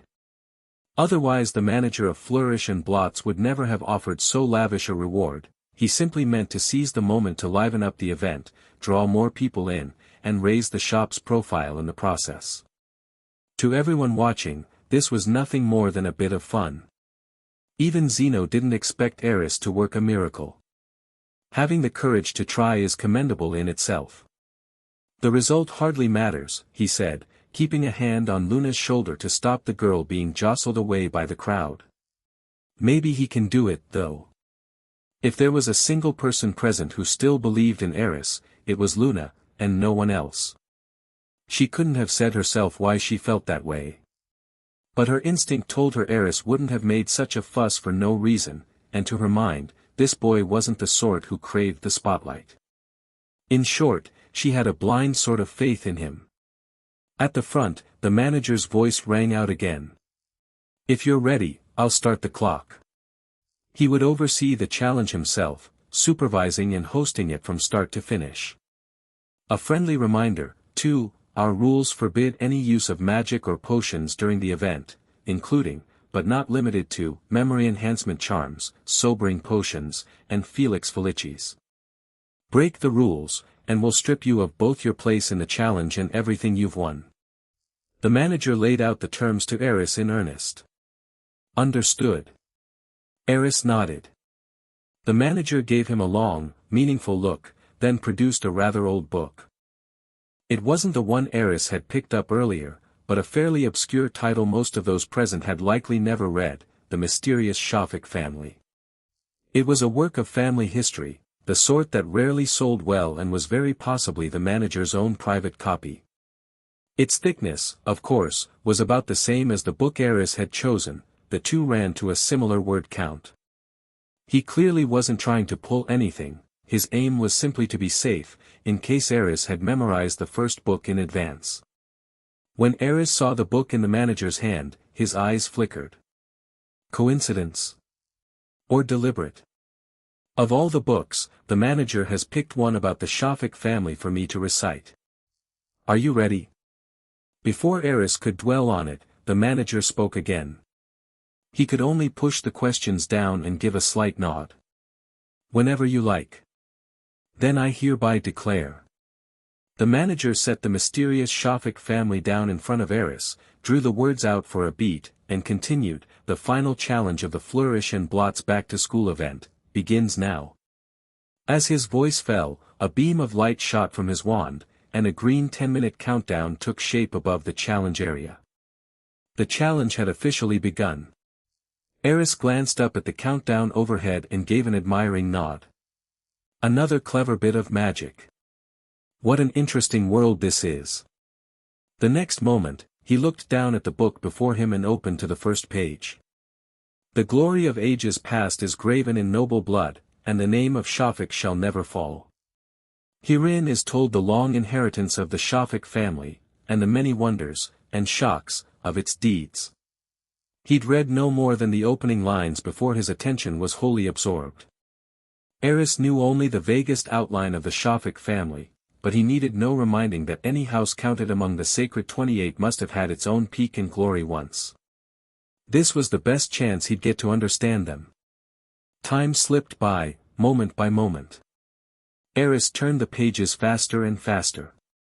His speed reading and photographic memory were brought to their full power now, and under his total concentration, every word on the page seemed to come alive, leaping from the book to etch itself deep into his mind. The once noisy crowd had gone quiet without anyone quite noticing. Everyone found themselves holding their breath, unwilling to disturb the boy lost in his memorizing. The same went for the middle-aged manager, though his eyes now held a thoughtful, considering look, as if he were turning something over. 5 minutes passed. Aris flipped through the book quicker and quicker, until he was turning pages with scarcely a pause, a single glance, and on to the next. The sight left the surrounding wizards baffled, and the whispering started up again. What on earth is the boy doing? He's flipping so fast I can't even make out the words. Is he actually memorizing any of it? Probably just wants the challenge over with. As for the contents, even reading carefully, there's no finishing a whole book in 10 minutes, let alone remembering it. Just as I said. This challenge is a farce. Time's nearly up. I hope the lad's strong enough to face losing. As the wizards muttered on, the glowing countdown wound toward its end. Hermione Granger glanced at Aris riffling through the book and gave a slight shake of her head. She was certain that at the speed he was going, he couldn't possibly be reading the words, never mind retaining them. The outcome seemed a foregone conclusion. Time's up. As the magical countdown dissolved into the air, the manager's voice sounded once more. At that very moment, Aris turned to the book's final page. He lifted his head, smiled, and closed it. Ready, lad? The middle-aged manager looked at Aris and spoke with a smile. Aris rubbed his temple and gave a slight nod. Then we'll begin the second half of the challenge. The manager picked up the mysterious Shafik family from the table and opened to the first page. Recite whenever you're ready. The whole place went quiet again. The entire street seemed to hold still, every eye fixed on Aris, but for the occasional faint noise drifting up from the far end of the road, there wasn't another sound. Aris let his eyes fall half-closed, the words rising steadily in his mind. When he opened them again, that confident smile was back on his face. This book chronicles the history of the Shafik family, one of the sacred 28, every glory and achievement of the house, from many centuries ago down to the present day, set down in these pages. He paused. And now, the text itself, the glory of ages past is graven in noble blood, and the name of Shafik shall never fall. As Aris began, the manager's expression turned serious. He held the book open, eyes moving across the pages, checking each line carefully against the boy's words. The ancestors of the Shafik family came to Egypt in the 7th century, in the wake of the Arab conquest, and prospered there and grew, until the 16th century, when the Ottoman Empire fell upon Egypt. Through that long war, one branch of the family journeyed north to Britain, far from the Ottomans' reach, and put down roots. There they settled, and multiplied, and wrote another glorious chapter for the house. In the 1930s, when Cantankerous Knott compiled the Pure Blood Directory, he set the family upon the list, and from then on the house climbed, once more, toward its heights. As Aris recited, the whole street had fallen silent. The surrounding wizards' faces slowly filled with astonishment, the taut, breathless atmosphere seemed to set the very air rippling with faint, uncanny surges of magic, until the scene turned strange indeed. 10 minutes on, the manager, the goateed man in the bowler hat, had long since lifted his eyes from the book, staring instead, blankly, at the boy still reciting without pause. They were the makers and keepers of the Flu network. They were the recorders of wizarding history. They stood upon the long river of time, moving through the ages. Hermione Granger's mouth had fallen open, her eyes brimming with disbelief. In the crowd, Zeno's expression had gone slack. Only Luna, still wearing her unbothered smile, watched quietly, the boy hemmed in by countless onlookers yet calm and unshaken through it all, as though he were giving off a light of his own. And in her heart, the first seeds of something like reverence quietly took root. They created the time magic the wizarding world holds forbidden, and concealed themselves at the crucial junctures of every great historical event, watching the course of history, keeping the balance of the wizarding world. 15 minutes in, Aris's voice suddenly paused. Just as everyone assumed the recitation had reached its end, that this was the limit of the boy's memory, Aris calmly picked up the tea a clerk had set out for him, took a sip, and began again. The recitation went on. For the stretch that followed, the street outside Flourish and Blots became Aris's own stage. He recited fluently, naturally, without a single stumble. By now, not a soul doubted his memory. Even had he stopped there, it would have been enough to win everyone's respect. From the start until now, Aris had recited more than 5,000 words, far past the number Flourish and Blots had originally set, and all of it under the watch of countless wizards lining the whole street. Cheating was flatly impossible. By the time he'd passed 10,000 words, the manager drew a deep breath. That's enough. He spoke with a complicated look, calling out to the boy who was still going, steady and composed as ever. There was no need to continue. Whatever else, Aris had set a record no one could hope to surpass, had, in fact, made history, becoming the first person ever to propose the ultimate challenge and clear it since Flourish and Blots first launched the event. And most striking of all, he was a boy who'd only just turned 11, who hadn't even set foot in Hogwarts yet. The talent he'd shown here was enough to shame every grown wizard present. Well done, lad. An exclamation went up, and warm applause broke out across the scene. Aris stood among the crowd, neither smug nor flustered, that same calm smile on his face, as though he'd done nothing of any consequence at all. Mark my words, the wizarding world's about to gain another extraordinary figure. I've every reason to believe this boy's future will rival the great scholar wizards of our age. Even the greatest of them, as a child, could scarcely have done better than this. I owe you an apology for my foolishness earlier, lad. I never should have doubted you. Flourish and Blots has done a fine thing today. We've witnessed a miracle in the making. What I want to know is, which family does the boy come from? Talent like that, he must be extraordinary by birth. Voice after voice rose, thick with excitement and no small curiosity. Aris glanced around at the crowd and said little. He only smiled, then turned his gaze to the manager. So, Mr. Manager, I believe I've completed the challenge.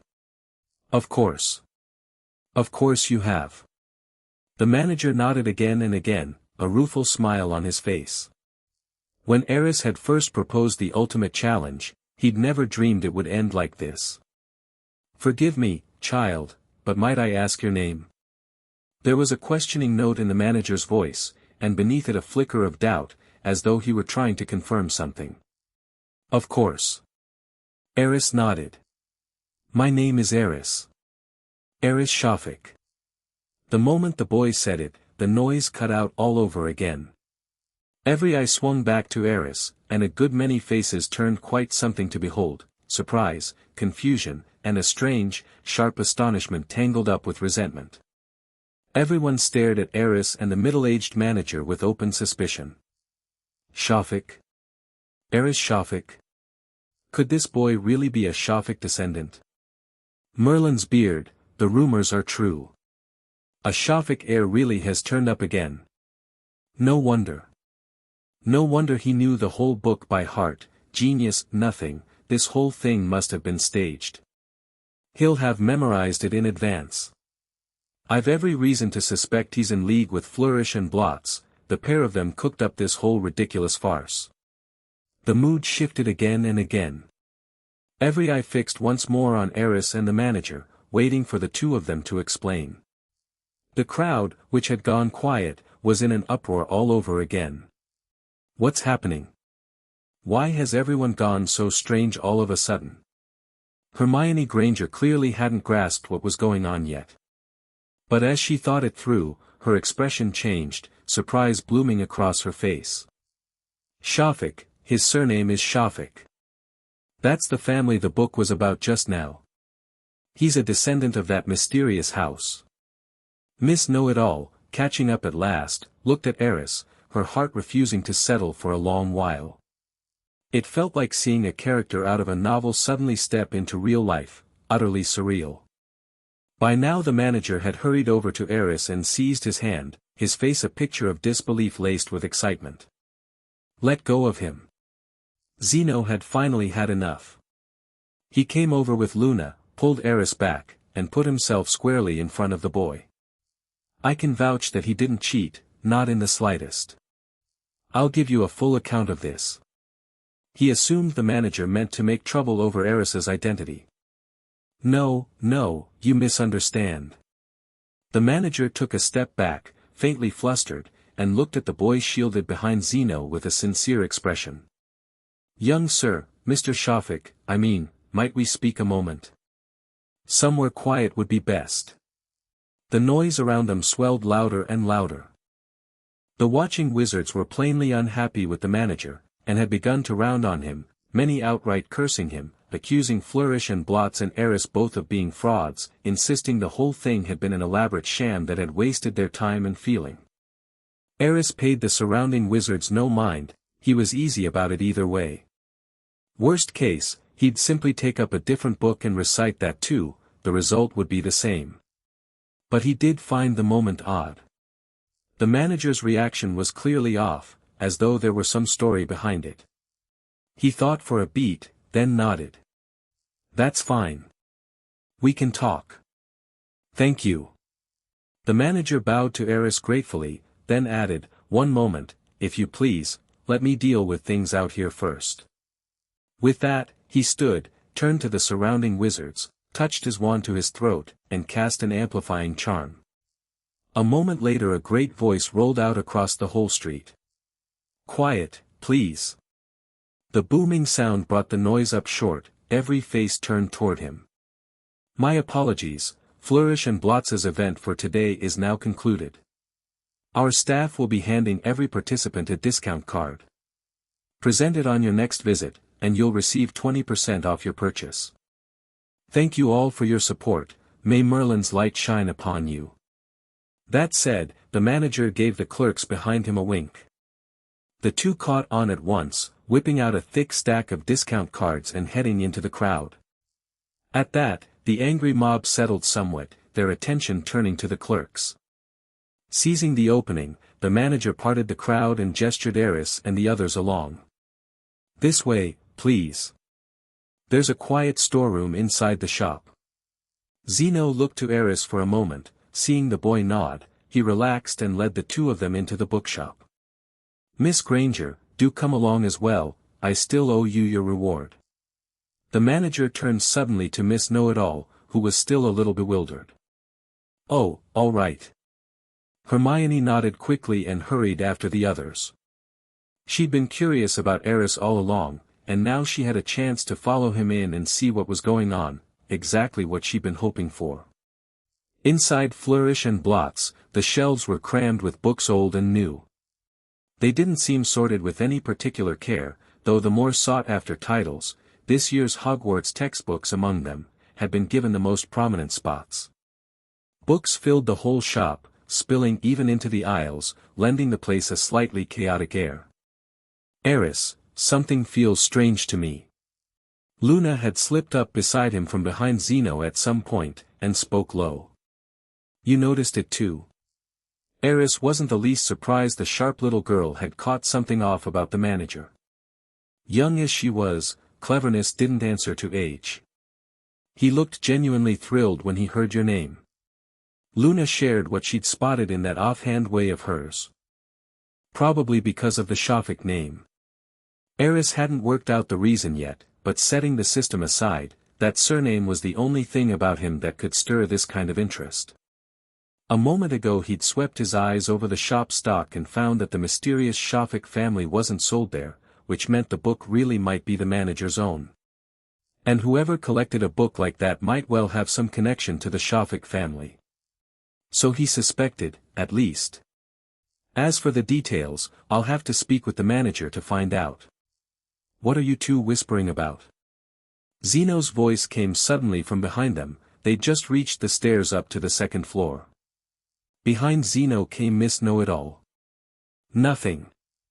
Aris and Luna said in unison. Plainly they'd rather not worry Zeno too much before they'd spoken with the manager. As for safety, this was Diagon Alley. If the manager really meant them harm, or had some other design, the ministry's Aurors could be here within 2 minutes. Save for the darkest days of you-know-who's reign, no one dared cause trouble in Diagon Alley. Anyone with something truly underhanded in mind would take it to Nocturne Alley instead. That was where the shady and the nameless gathered. Besides, Mr. Lovegood was right here. His power might not match an Auror's, but he was a grown wizard with some fight in him, hardly defenseless against a bookshop manager. Hey, you're Aris, right? Once they'd reached the second floor and the space finally opened up, Hermione Granger caught up and came over to Aris, asking with obvious interest. That's right. Aris Shafik. Hello, I'm Hermione. Hermione Granger. I know. Aris shrugged and teased, after clearing the bookshop challenge, half the street knows your name by now. I just got lucky. The girl flushed, embarrassed. Hello, I'm Luna. Luna Lovegood. Seeing Hermione look her way, Luna gave a slight nod, introduced herself seriously, and pointed at Zeno. This is my father. Hello there, clever girl. Zeno smiled with a self-consciously gentlemanly air and nodded to Hermione. Hello, Mr. Lovegood. Once the introductions were done, the voice of the Flourish and Blots manager came again. This way, please. It's the shop storeroom, a bit cramped, but at least it's quiet. Aris peered inside. Save for a cleared patch in the middle where a few chairs and a table stood, the whole room was packed with books. The manager had gone in first, and Aris had heard the sound of things being shifted about. Plainly he'd only just cleared that open space. They filed into the storeroom, but when Hermione made to follow, the manager stopped her. My dear girl, your rewards are all here. Do take them and be on your way. He pointed to a stack of books in the storeroom. Can't I stay and hear what you talk about? Hermione was burning with curiosity by now and had no wish to leave. Well, the thing is. The manager was about to shoo her off again. But Aris's voice came from within the storeroom. Mr. Manager, there's no need for all that. Whatever you have to say, just say it. Aris was growing more and more curious about the man. That sudden shift in attitude, the deference he was showing now, it was completely out of keeping with before. Now they want to send Miss Know-It-All away. What exactly are they after? He isn't planning to swindle me, is he, not letting me clean out his bookshop? A strange thought struck Aris. If they really did let him carry off whatever he liked, he'd have any number of ways to bankrupt Flourish and Blots. Of course, that was only a joke. Aris would never actually do such a thing. Sir, my name is Henry. Henry Barton. The manager thought for a moment, then abandoned his earlier idea and stopped barring Hermione from the storeroom. After inviting everyone to sit, he suddenly bowed to Aris. The Barton family have served the Shafiks for generations.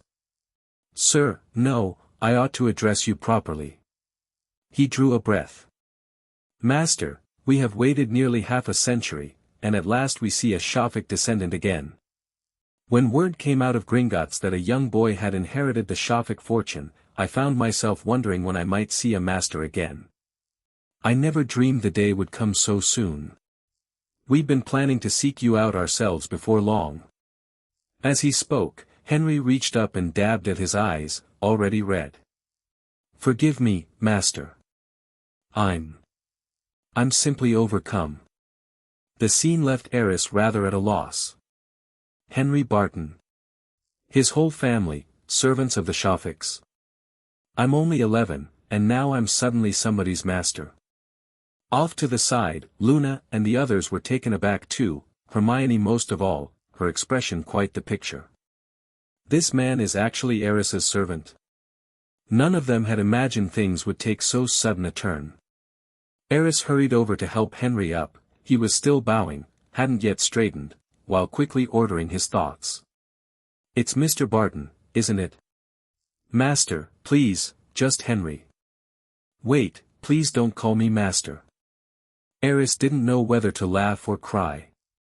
It makes me feel as though I've aged a few decades on the spot. It's the strangest feeling. Then. Henry hesitated, and asked tentatively, how would young master suit you? Aris had meant to refuse, he really wasn't used to this old-moneyed manner of address. But seeing the insistence in Henry's eyes, he finally nodded. Whatever you're comfortable with. Young master, it's truly a blessing you've come back. You can't imagine, after the masters vanished, the whole family seemed to lose its spine. More and more people set their sights on the family's various holdings. Had you not returned? Wait.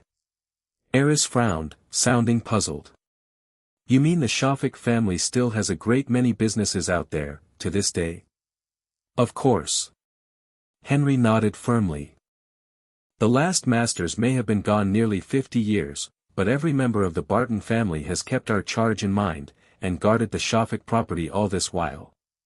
This very bookshop, Flourish and Blots, still brings the family a tidy sum every month. At that, a flush of pride crossed Henry's face, the two tips of his goatee curling upward. Aris found the look unexpectedly endearing. I certainly didn't see this coming. Aris murmured, feeling it had all happened far too fast. Come to the shop to buy a few books, and discover the shop is yours. And discover, all at once, that you've a household of servants besides. Strangest of all, even with the rest of the family gone half a century, there were still servants this loyal, keeping watch over what belonged to the Shafiks. Aris felt he might need some time to digest it all. This is all so unexpected. Aris wasn't the only one thrown, Zeno and the others wore faces full of surprise and shock. Aris's extraordinary memory had already astonished Zeno earlier, and now Henry's revelation was more than he'd bargained for too. He had the feeling still more surprising things might be in store where Aris was concerned. What sort of person is he? Hermione Granger stared blankly at the boy across the table, feeling the whole affair as wondrous as magic itself. He was plainly about her own age, yet he'd astonished her again and again. First, reciting an entire book in 10 minutes. After what she'd just witnessed, she no longer believed for a moment that Aris's turn at the challenge had been rigged with the shop, the thought wouldn't so much as cross her mind again. She'd heard the exchange between Henry and Aris herself, the two had genuinely been strangers at the start, so collusion was impossible. Which left only one conclusion, he truly had a memory that felt like an outright cheat. And having taken the challenge herself, she could feel the sheer scale of it all the more keenly. To her, it was simply incredible. Then there was the boy's identity. Short as their acquaintance was, Hermione could already guess it was no ordinary one. Whether from what the mysterious Shafik family had said, or the snatches she'd caught from the crowd, one thing was clear enough, the name Shafik stood for enormous wealth. And after Henry revealed himself, she was more astonished still.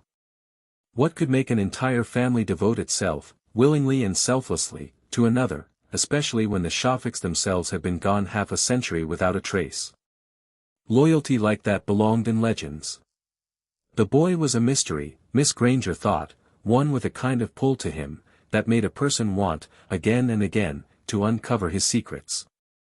Young master, when do you intend to return to the Shafik estate? I'll summon every member of the Barton family to come and meet you. Once Aris had been given a moment to take it all in, Henry spoke again, his tone respectful. The estate? Aris was a little thrown. Of course. Surely you didn't think the Shafik family hadn't so much as a decent house to its name. Henry smiled. We've maintained the old estate carefully all these years, everything inside kept in good order, just waiting for you to come home." A note of warmth crept into his face, as though he could already picture Aris returning to the estate to meet the rest of the Bartons, and the delight on every face. "There's no hurry for that. I'll need to think it over." Aris frowned slightly. He glanced at Xenophilius, then back at Luna. He'd only just settled in with the Lovegoods, and the three of them were getting on well. Right now, he had no wish to go off alone to some Shafik estate, it would be far too dull. There was something else nagging at him too. He hadn't actually begun learning magic yet. If he went back to meet the Bartons now, all well and good if they were every bit as loyal as Henry, but what if some among them had other designs, and, seeing he was only a child, got ideas? Better to stay at Luna's, then. Safer. If I'm going back to that estate, I should at least wait until I can protect myself. With his talent, that day wouldn't be long in coming, he had every confidence in himself. "Young master, is something troubling you?" Henry looked faintly surprised. He'd assumed Aris would want to return to the Shafik family and formally claim his inheritance as soon as possible. But from the boy's answer, that plainly wasn't the case. Seeing Henry's confusion, Aris thought a moment, then spoke again. "Perhaps now isn't the best time. As you said yourself, there are still plenty of people out there coveting the Shafik holdings. Returning to the family with my abilities as they are wouldn't help matters, if anything, it might only feed some people's greed. So I'll need to make a few preparations first." He'd put it tactfully, not naming his real worry outright, but the point landed all the same. Naturally, some would be jealous of a mere child inheriting so vast a fortune. Those families and figures already unfriendly to the Shafiks would surely come to test his strength, and might well try something worse. It was a reasonable enough guess. Henry mulled it over, his brow creasing. Plainly he'd thought of some of the thornier problems himself, and shared Aris's concern. "In that case, it's entirely as you wish, young master. But the moment you decide to return to the family in earnest, I will do everything in my power to keep you from harm." Henry looked at Aris in earnest, his tone firm, without a trace of hesitation. "Even the most powerful pure-blood houses, I'll not let a single one of them take advantage of you, young master." Listening to Henry's decisive words, Aris gave a slight nod. "Thank you, for all your hard work these years." The gentle words made Henry's eyes redden again. It was clear enough they hadn't had an easy time of it lately. Understandable, really, as stewards of the Shafik property, with every direct member of the family vanished, they'd had to safeguard a fortune that made everyone envious, and that was bound to bring no end of trouble. Being pressured or bribed by families and individuals scheming after the Shafik wealth was likely an everyday occurrence. Which was precisely why Aris was wary. "I need to understand everything in advance, I mustn't walk into a fight unprepared." "All right, that's enough for today. I'll be in touch." Aris stood and said calmly, "I've still got things to prepare before term. In particular, I still need a wand." Wandless casting talent or no, until Aris had actually mastered it, owning a wand would let him take to spellcasting far more quickly. Besides, he wanted to study how wands were made, and given the chance, he'd even like to craft one perfectly suited to himself. "Young master, I can see to that for you," Henry said quickly. "No, it's my first time in Diagon Alley, and I'd like to walk it myself." Aris refused at once. He'd no intention of being cheated out of a first year's preterm shopping experience for no reason, not even by his own loyal servants. "As you wish, young master. Though I recall." Henry looked up, thinking, as if calling something to mind. "We've done a good deal of business with Ollivanders over the years, and the Shafik family's collection holds no shortage of precious wand materials. If you like, you could have a wand made to suit you exactly." "That could work." Aris's eyes lit up faintly. Anyone who'd played a game knew the appeal of a custom wand. Who wouldn't want a powerful, striking wand made just for them? It was a proposal Aris couldn't turn down. "Then I'll arrange it right away." Henry's own eyes brightened, being able to serve Aris seemed to make him genuinely happy. I'll head to Ollivander's first, then, and let you know later what materials I need. Aris started down toward the shop floor, and, reaching the door, suddenly stopped. Oh, and pack up every book in flourish and blots and have them sent to me later. All of them? Henry blinked. Yes. All of them. Aris nodded firmly. The books were a tool for earning points, so naturally the more the better, and he wanted the knowledge in them besides, the better to handle whatever complications lay ahead. Yes, understood. Henry nodded respectfully. Right, then. Let's go. Aris waved to Zeno and the others. Young master, one moment, please. A flicker of hesitation crossed Henry's face, but he set his jaw and called out. He glanced at Xenophilius and Luna. These two we can set aside, they've long known your identity, and they're close to you. His gaze came at last to rest on Hermione Granger. But this girl and the young master can hardly be well acquainted. Since you'd rather your identity weren't revealed too soon, shall I cast a memory charm on her? What? Hermione started, alarmed, and took a step back. She'd read plenty of books on magic and knew perfectly well what a memory charm meant. Even if it might do her no real harm, she'd no wish to be hit with a spell for no reason at all. At Henry's words, Aris was momentarily stunned, then rubbed his temples. Under Miss Know-it-all's rather horrified gaze, he said helplessly, "There's no need for that." "Young master, it's for your own safety," Henry pressed, still insistent. Aris could only turn back to Miss Know-it-all and say with a smile, "Miss Granger, I don't imagine you'd care to be obliviated, would you?" "Of course not, who'd want to be hit with some spell out of nowhere?" Faced with Aris's question, Hermione Granger still looked a little nervous, and answered without hesitation. "Then." Aris kept his smile. "Could you promise to forget everything that happened today?" "No problem, I promise." Hermione nodded again and again, her tone firm. Aris turned back to Henry. "There, you see, Miss Granger's given her word. Besides, she'll be my classmate at Hogwarts before long. I trust her character, so let's have no more talk of obliviating anyone.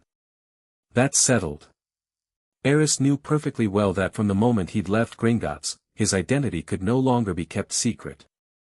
There was genuinely no point in casting a memory charm on Hermione now. The reason he'd rather not return to the Shafik estate so soon wasn't to hide who he was, it was that he still had preparations to make. "Oh, and do remember to hand over Miss Granger's reward for clearing the challenge," Aris added, turning back suddenly as he walked out of the storeroom. At that, several pairs of eyes drifted, almost involuntarily, to the boy before them. For some reason, a strange feeling stirred in each of them just then.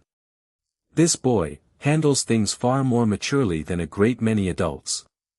There's something faintly unreadable in his every word and gesture. Hermione couldn't help wondering, is this the power of an ancient wizarding bloodline? Besides, I don't think I ever mentioned I'd be going to Hogwarts. So how did he know? There was always that air of mystery about him. After the day's events, Miss Granger reached a firm conclusion: from now on, don't provoke this mysterious boy. Do, and there's every chance you'll find a memory charm suddenly aimed your way, and forget your own name into the bargain. Before they knew it, they'd walked out of Flourish and Blots. Miss Granger said her goodbyes at the door, as she had other things to attend to. Across the street, Ollivander's came into view. The shop was small and shabby. A single wand rested on a faded purple cushion in the window, and the peeling gold letters on the door read, "Ollivander's, makers of fine wands since 382 BC. You may well remember this day for the rest of your life, Aris." Xenophilius said it with some feeling. "Because today, you get your very first wand. If it's custom-made, though, you might not get it today," Luna put in from the side. Aris smiled and nodded. "I think Luna's right. Care to make a wager on it, Mr. Lovegood?" "Ah. Zeno's face went stiff, and he shook his head, speechless. Never mind. He gave a wry smile. Ordinary folk don't get the chance to commission a custom wand. It'd cost a small fortune. When Luna starts school, I'll have a wand made to suit her too, the best fit there is. Aris ruffled the girl's golden hair and said it in earnest. Luna turned her head, smiled, and felt a sudden warmth in her chest. It had been so long. Ever since her mother died, it seemed only her father had truly cared for her. And now, it seemed, there was one more person. Luna loved the feeling, a happiness that welled up from somewhere deep inside. Come along, let's go in. Zeno was first through the door of Ollivander's, and the other three followed close behind. The shop was empty just then, great shelves filling the whole space. On them sat long, slim boxes, ready-made wands under layers of dust, waiting for their owners to arrive. Anyone here? Is Mr. Ollivander in? Zeno called into the shop.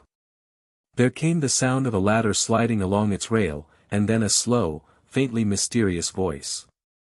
Ah, and who might this be? A pause.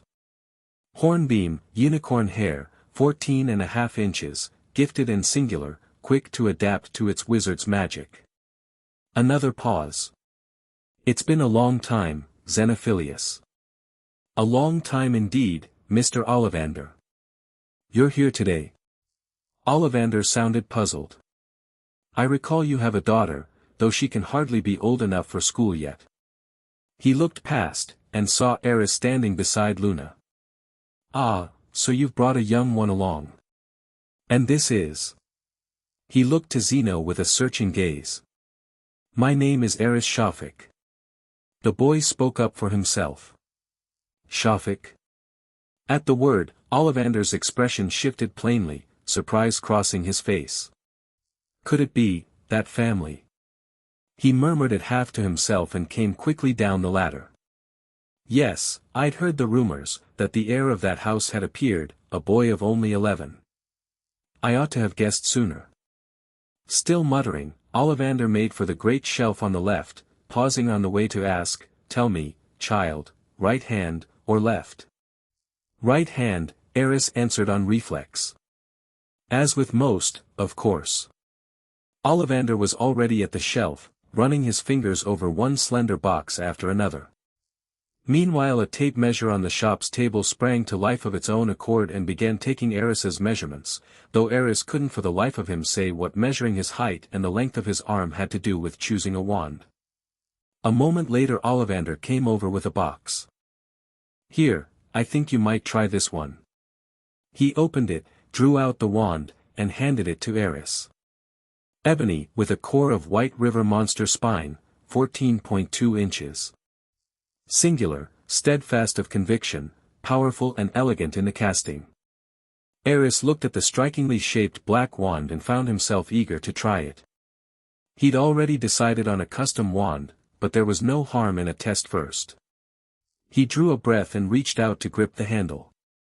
A strange sensation ran up from the wand, and Aris felt something in it stir, a kind of excitement.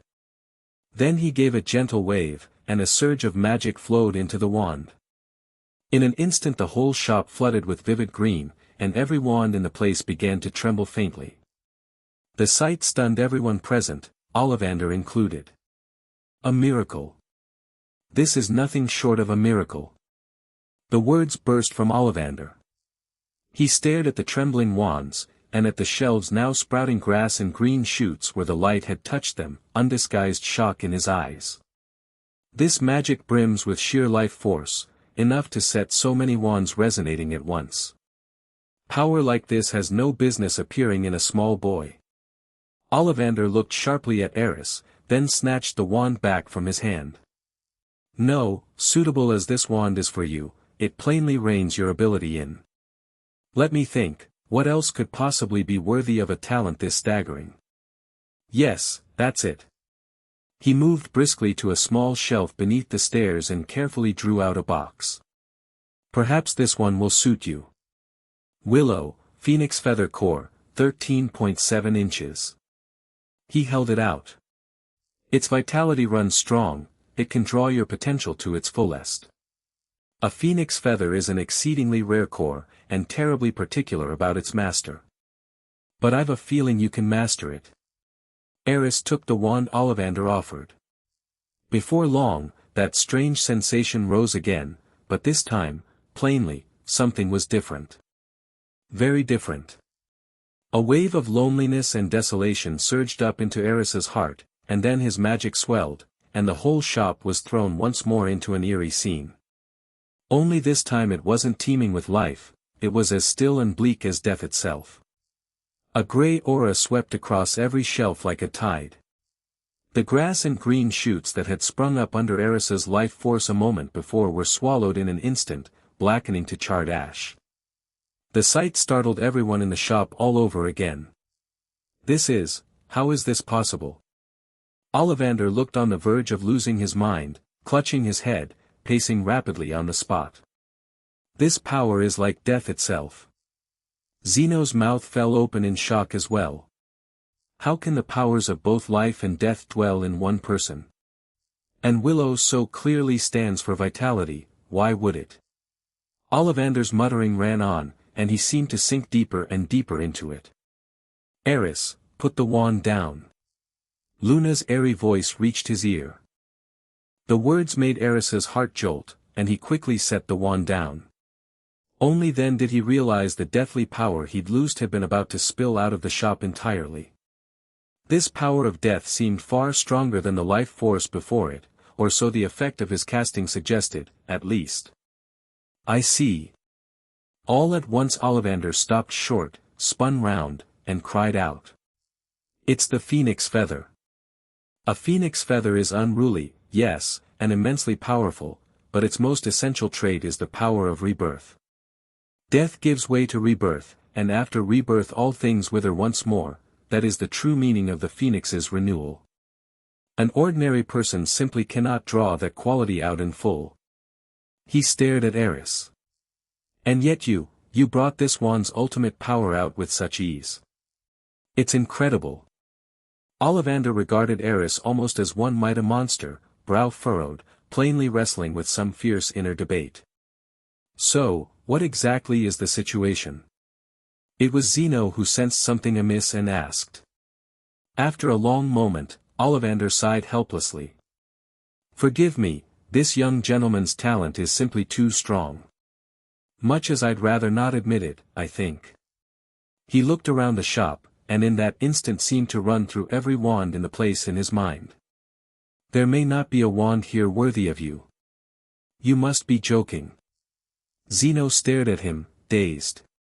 So many wands, and not one of them suits Aris. Alas. Ollivander sighed and gave a silent nod. And it isn't only here. Even made to order, the materials required might prove extraordinarily hard to find.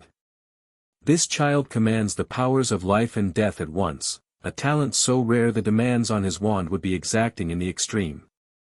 He needs a wand brimming with vitality, and a core that carries the power of death.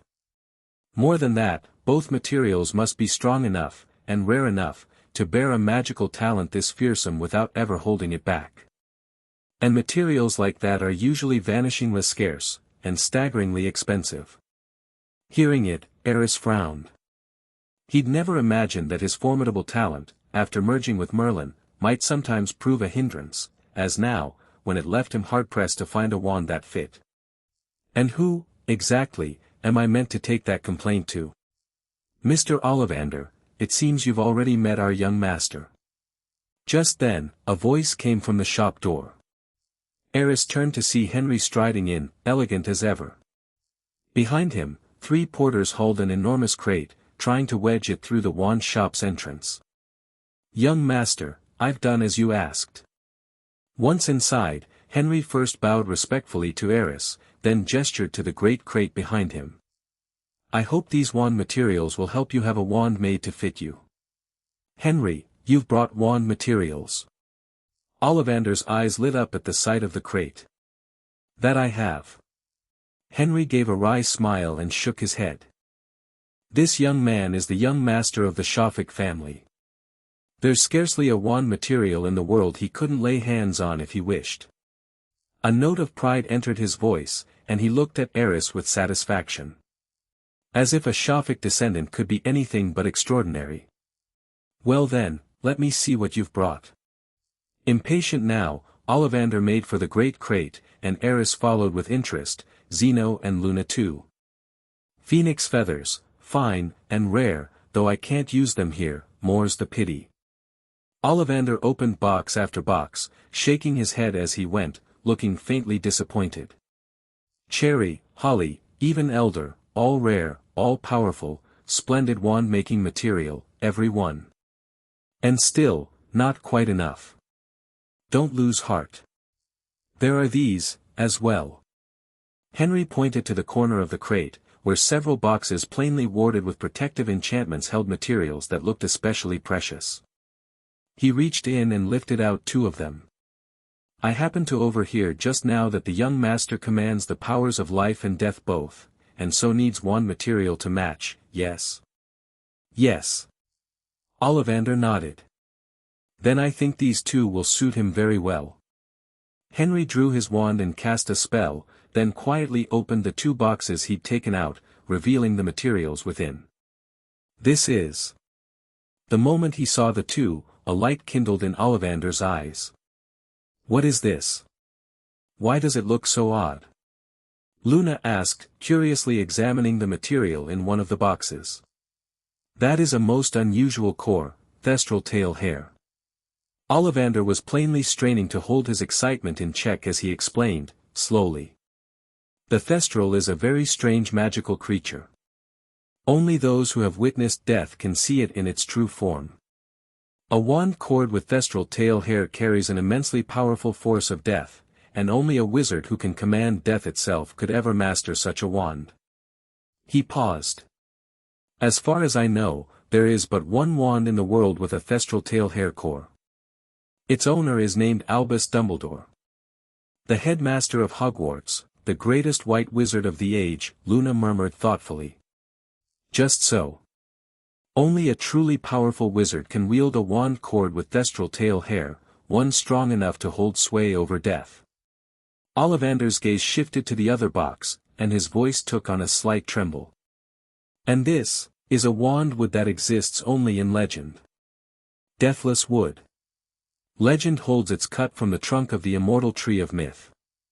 Its vitality is beyond measure, the stories say that to eat of it is to live forever. You can imagine how precious it is. Aris was a little stunned and couldn't help cutting in. Surely that's only a myth. Of course. Ollivander nodded, then shook his head. And yet, not entirely.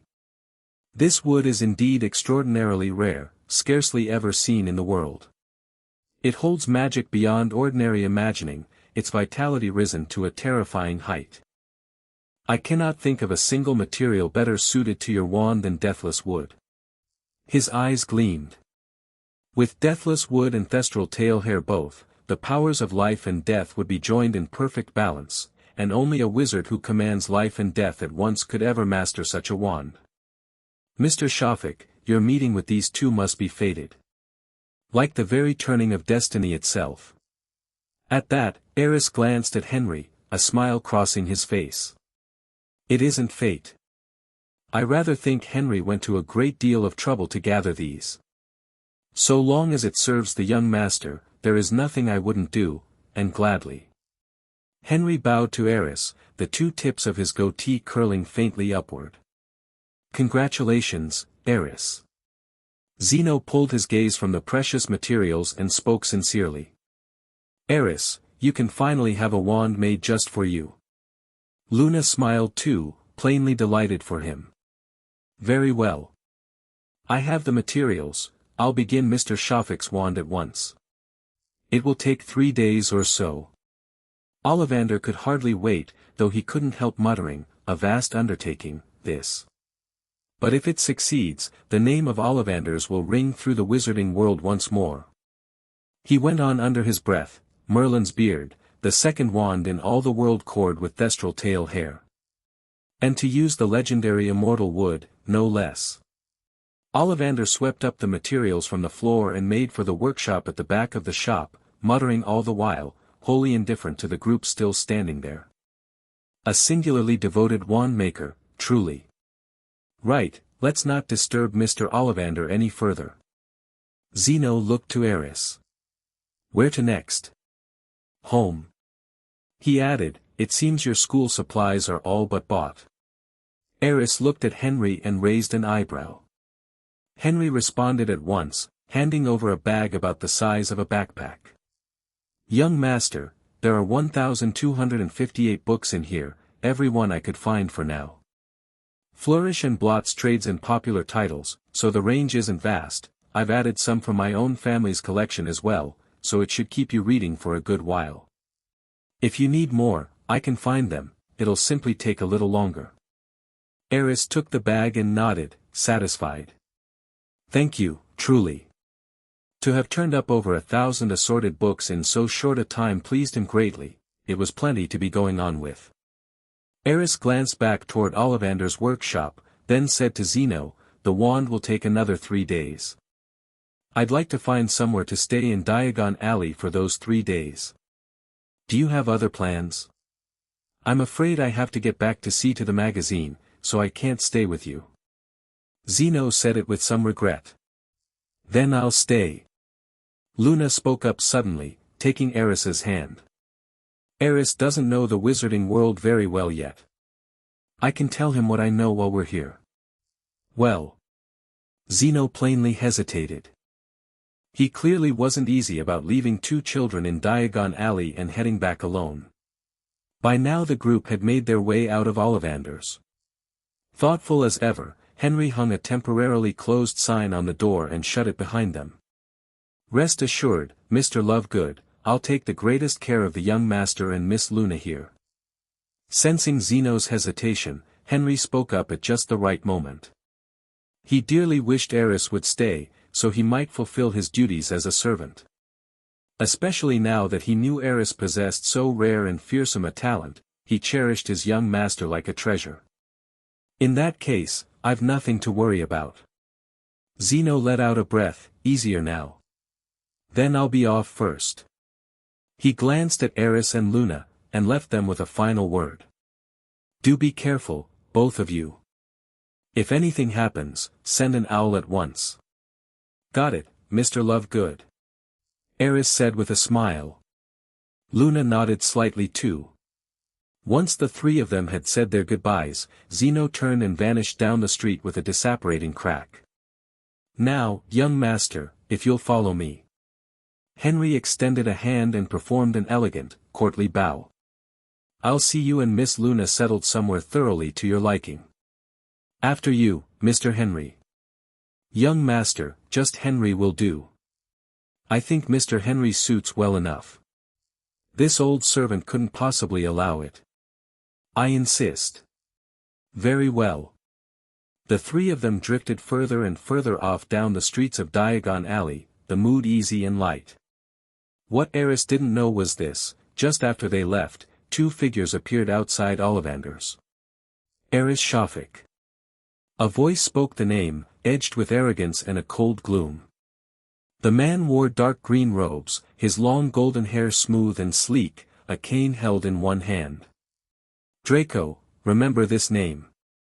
And when you get to school, see that you make friends with him. Hello everyone!